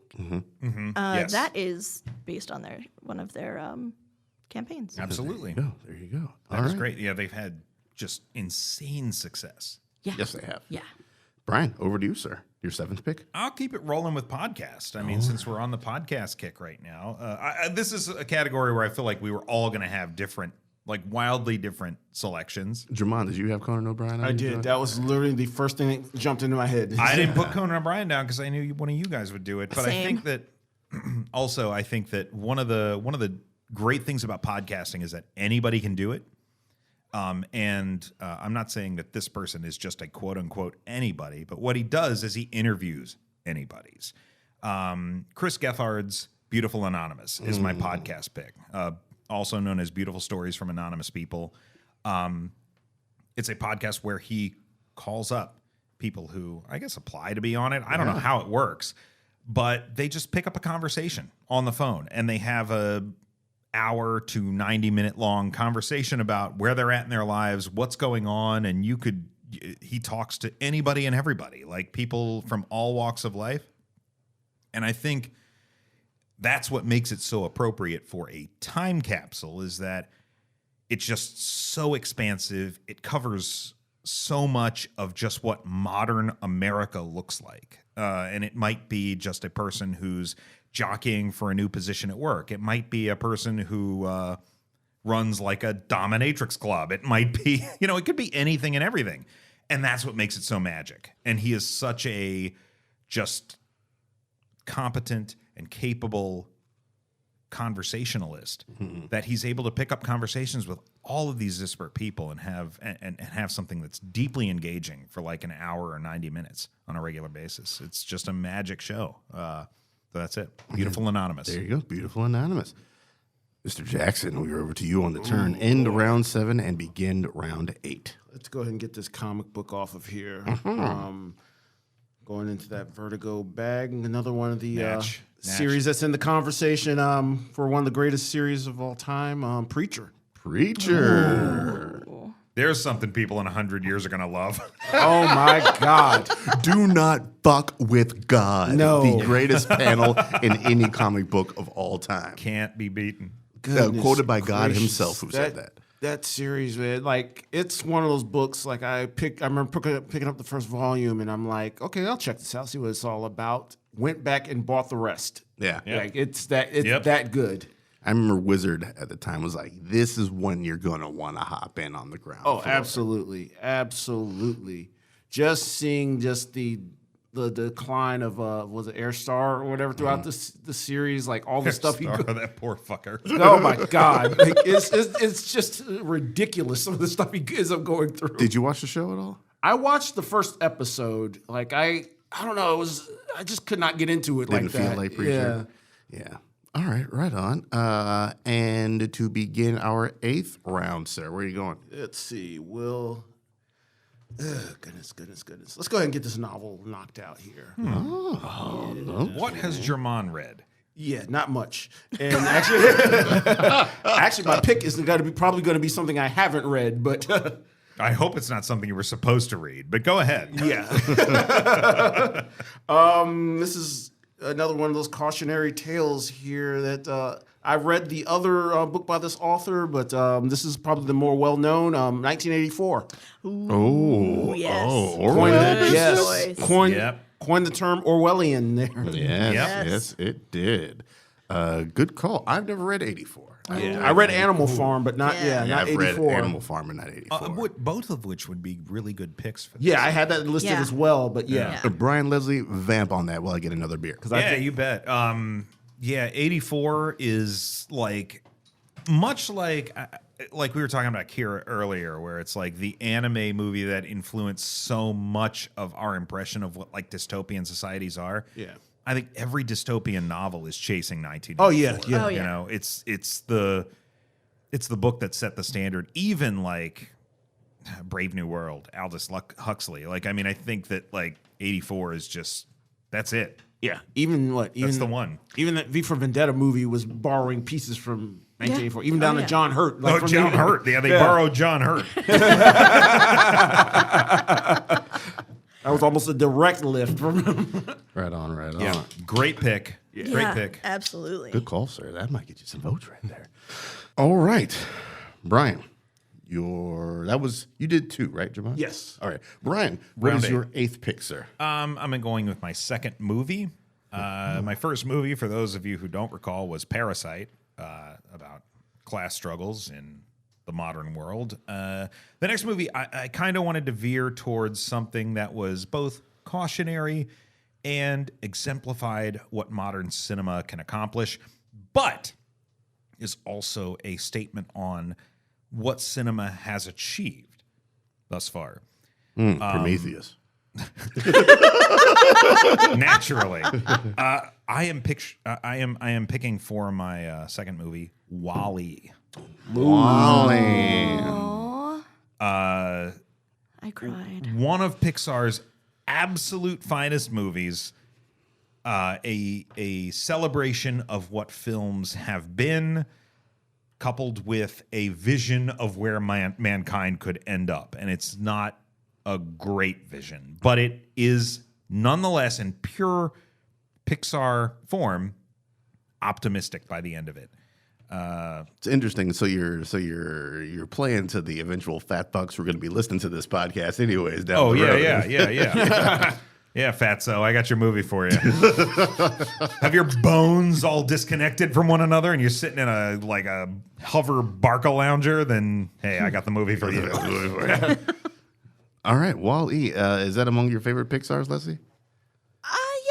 Yeah. It's one of them. Okay. I've always been a big fan of Finding Nemo.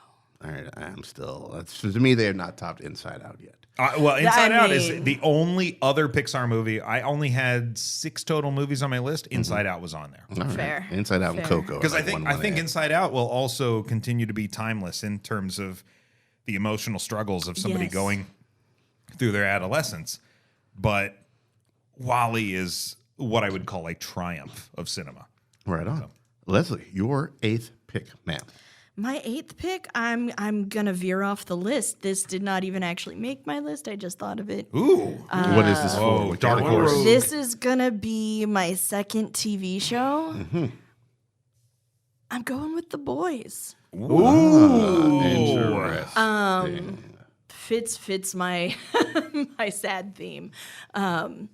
But yeah, the superheroes that everyone wants to believe in and wants to look up to, and how they've been so corrupted by, 1, just being human, and 2, capitalism. And 2, capitalism could be a Poprika shirt. But no, the characters are very well portrayed. The struggles are sadly applicable to our world. I mean, granted, I don't think any of us are dealing with super strength, but No, we don't have the drugs. Speak for yourself. Very good call. but on yeah, that.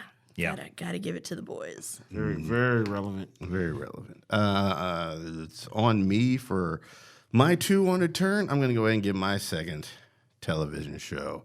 Want a little bit of idealism on my list. A little bit of positive, the look of what could be. You always got to have a little bit of hope, a little bit of optimism. I think a lot of shows that Queer Eye. it's the L word, sir. A lot of shows have dealt with hope and optimism, but none like hope and optimism in the midst of having to navigate a lot of shit to get to your realized dream. And for that, I'm going for The West Wing. Okay. Okay. Interesting. That almost made my list. Almost made the list, though. Yeah, it's a great cast, great ensemble piece. It's Sorkin doing what Sorkin does. Which is not comedy, as we Which is not comedy. We have established that. You get out of here, Studio 6.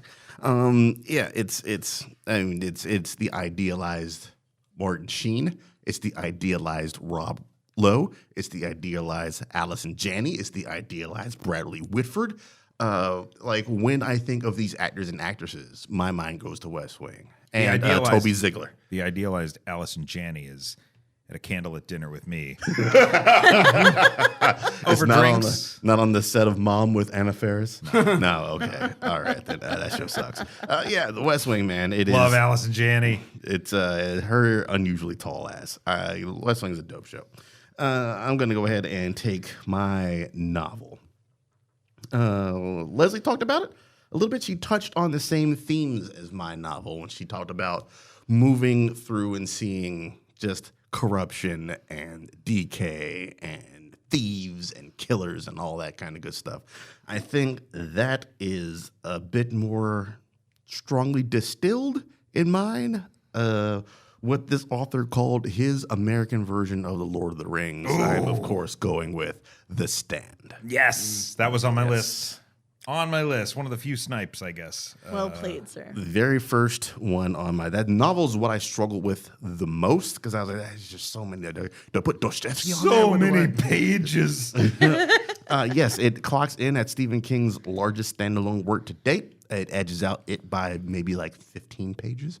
Or something Which like is that. Remarkable when you consider what it is about. Yeah. Like a lot of words to say on this had nonsense. like a billion characters. Yeah. One is a good touch on a billion characters, whereas it is a dive into these 4 kids. Yeah. I think. And it does have In 2 different periods of the life. sort of like flashbacks as well, Yes. just sort of little interludes of other ways the town was influenced by it. The black spot.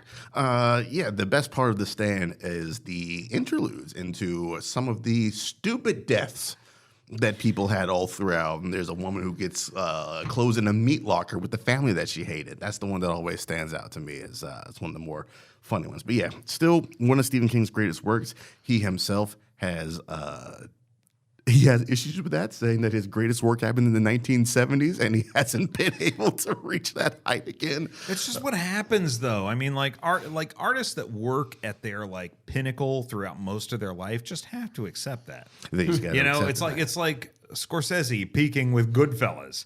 That was 30 fucking years ago. Many would argue he's at the height of his powers right now.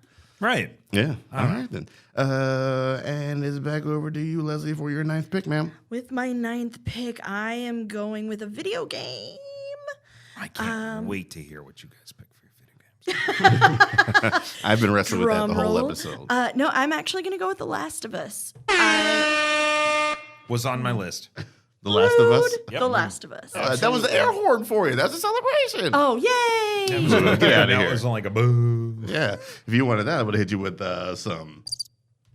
Crickets. No, God. so I have not yet played The Last of Us. It is on my that list of cricket things to play.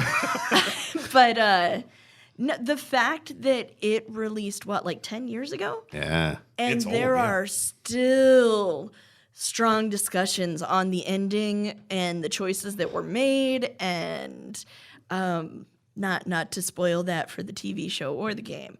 But I started out going like, whoa. But I was on board by the end. Yeah, I think to be fair, a lot of that strong discussion is from idiots who have no idea what the themes of that show or that game are. I have, Understanding. because I think I downloaded that game or whatever. It was one of the free PlayStation thingies or whatever, Right. and I'm just not emotionally equipped to play that game. Yeah.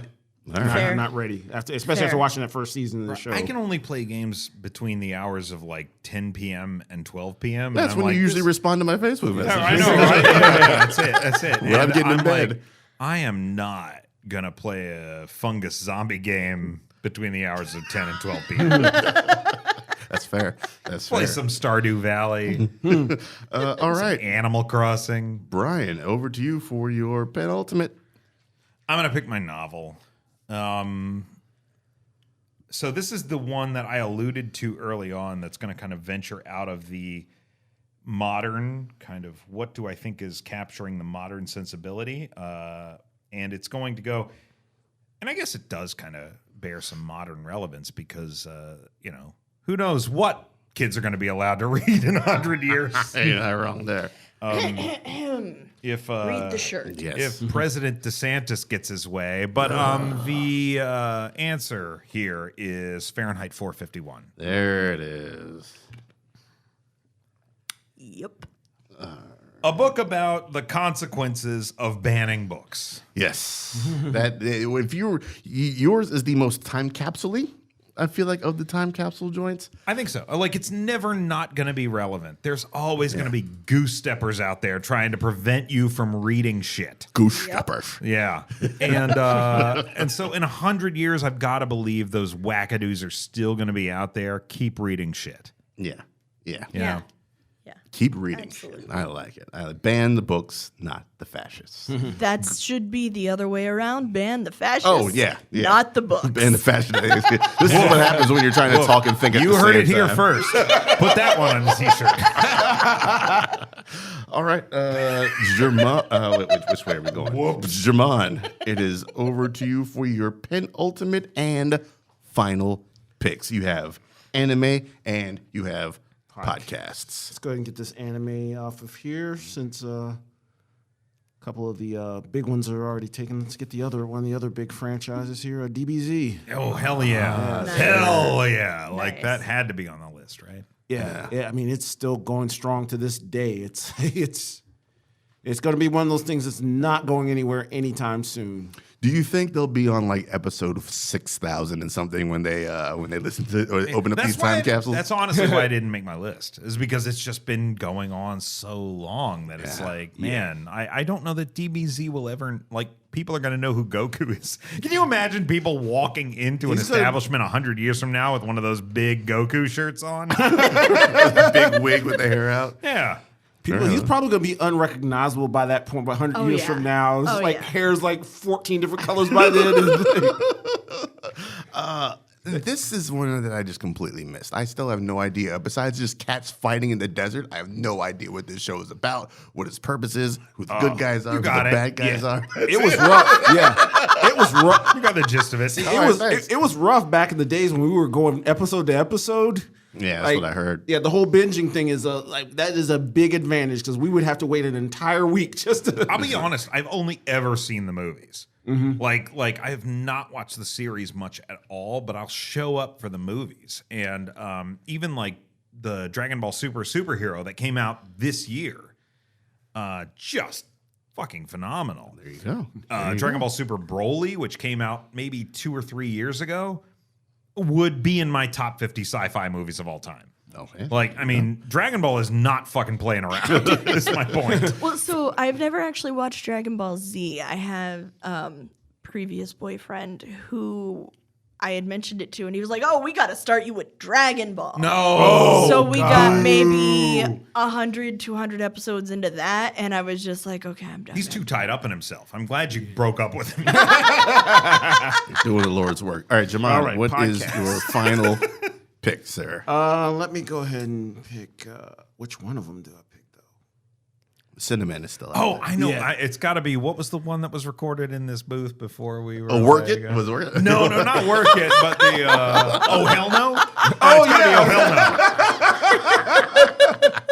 No, I'm good. Like, as we know, Kevin Smith has a ton of podcasts on his network, and to pick one is like very difficult. But of his, my favorite has to be Hollywood Babylon. Oh, okay. Him and Ralph Garman, right? Yeah, like it. Yeah. It's just him and Ralph. It's basically from a live show that they do, and they just skewer Hollywood entertainment. That they do. It is fucking hilarious when they have a segment where they go back and forth with one-liners, joking about the size of Liam Neeson's dick. Hey, it's a meaty, girthy Yeah, joint. yeah. It's by all Yeah. accounts, that shit swings. We must know. German, your list. Your movies are Pulp Fiction and Jurassic Park. Your TV shows are The Simpsons and Breaking Bad. Your anime is Dragon Ball Z. Your comic book is Preacher. Shout out to Vertigo. Your novel is 1984. Your album is Marvin Gaye's What's Going On. Your podcast is Hollywood Babylon. Your video game, GTA 5. How are you feeling? I'm opening that fucking time capsule. All right, you're over that time, guys. All right, then. The man's confident. Brian, it's the album. We've all been waiting for it. All right, so damn it. So there's the vote getter, and there's the album that's like, oh, that's the white guy. Paul's Boutique is on the board. Oh man, no! I would like Fleetwood fucking Mac's vote Rumors? for fucking no. Paul's Boutique, Rumors, both of those in my top 10 albums of all time, easily. The album that I was like, oh gosh, I don't know if I should pick that one, and I'm not going to ultimately pick it, was Inside by Bo Burnham. Okay. Which Okay. was the special he recorded during the Yeah. pandemic. It Yep. was very, very representative of what living through the pandemic was like, even the craziness. And I will stand by it. I think it's one of the best albums in a long, long time. But my Zeitgeist album that belongs in the time capsule is My Beautiful Dark Twisted There Fantasy it is. by Kanye West. Yep. Name a better album in the last 15 years. Impossible. You can't do it. Impossible. You cannot do it. Like, it's just, I don't think anybody expected it to be a masterwork. Oh, I did.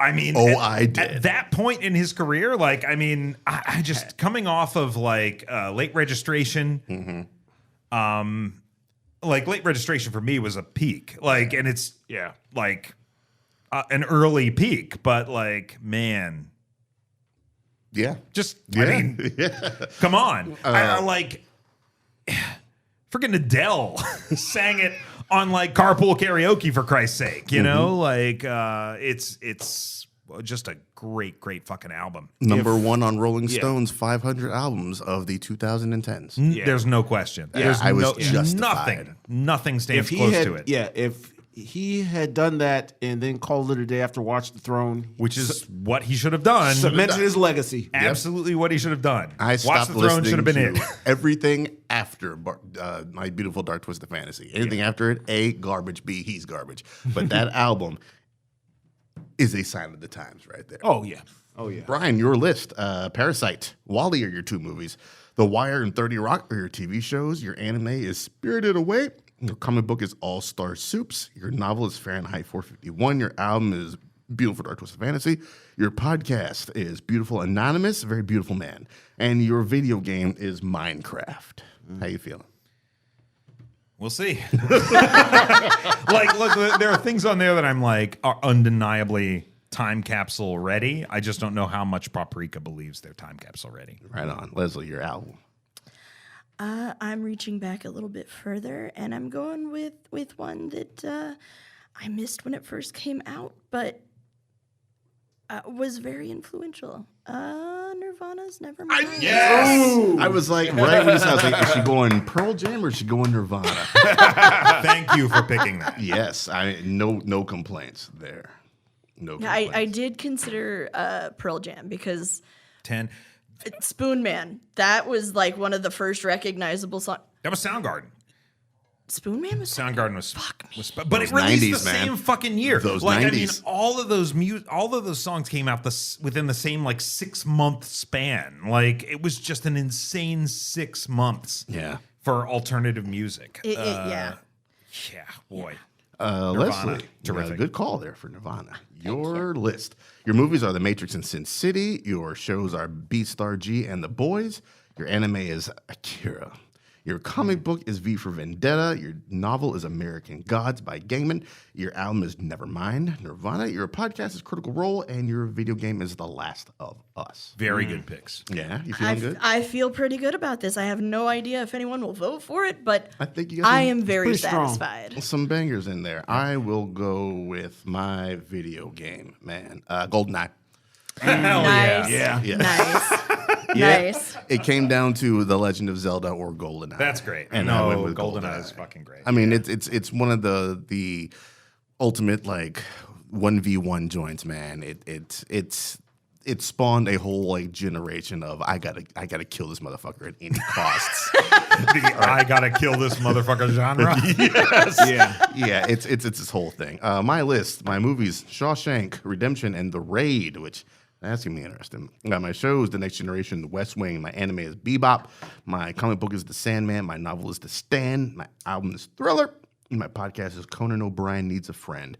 My video game is GoldenEye, and that does it for the pop culture draft. Now, while we still got another minute or two left on the clock, this is the final time that the Avenger Squad will be together on a podcast. I just want to say thank you all for all the nonsense that you did. You two, especially you two clowns, Nonsense is Jermaine, the word for it. all the silliness and goofiness and nonsense that you have brought to Poprika has elevated the show, in my opinion. So thank you for helping it be what it was. I have had a blast doing all of these with the both of you, and I love you both very much. Leslie, you as well. Thank you for supporting me. I would hope you would love her. Yes. She's let me do this nonsense and get my goofiness off without a word of complaint, and I appreciate you very much for that. I am here for you, honey. Thank you very I much. am in your corner. That's what Group I like hug. to hear. Group That's what I hug. like to Separate hear. bank accounts. I really, to be honest with you guys, I had, I remember I had been going through a lot some years back, and spent a good chunk of 2016 in therapy. And my therapist at the time told me, suggested that I do some different activities to kind of keep my mind off of things. And that was when I reached out to Dave. And Nice. and we started recording podcast, and reached out. Reached out to you, or we had Yeah, you Dave on, reached and, out to me, yeah. and then from there, it was like off to the races. And Different fucking activities. yeah, like this podcasting, I would honestly say this really helped save my life. We're here for you, sir. We are here for you. I really truly found like I found my tribe here. Yeah, man. We're always going to be around for you. Yes. Yeah. We still have one more of these to do. We still have one final draft with you two clowns, I and Pete. We will end it as we began it Oh man! with the blind draft. Oh man! I kind of just want to be in the room. The blind draft We is should going to just be. make this a thing. Just have like all the Paprikans in here. And Everybody stuff. wants to come, just show Anyone up wants to here. come at Have to a the the studio. platter and food and shit. Oh, cold lemon pepper wings for everybody. all flats. All flat. That is going to do it for the pop culture draft. Thank you very much if you've listened all the way through. Voting is already up. Our winner has been determined. Good luck to me. And we will see you on one final draft before we shut this Poprika shit down in December. Until then, you all take it easy and have a good one.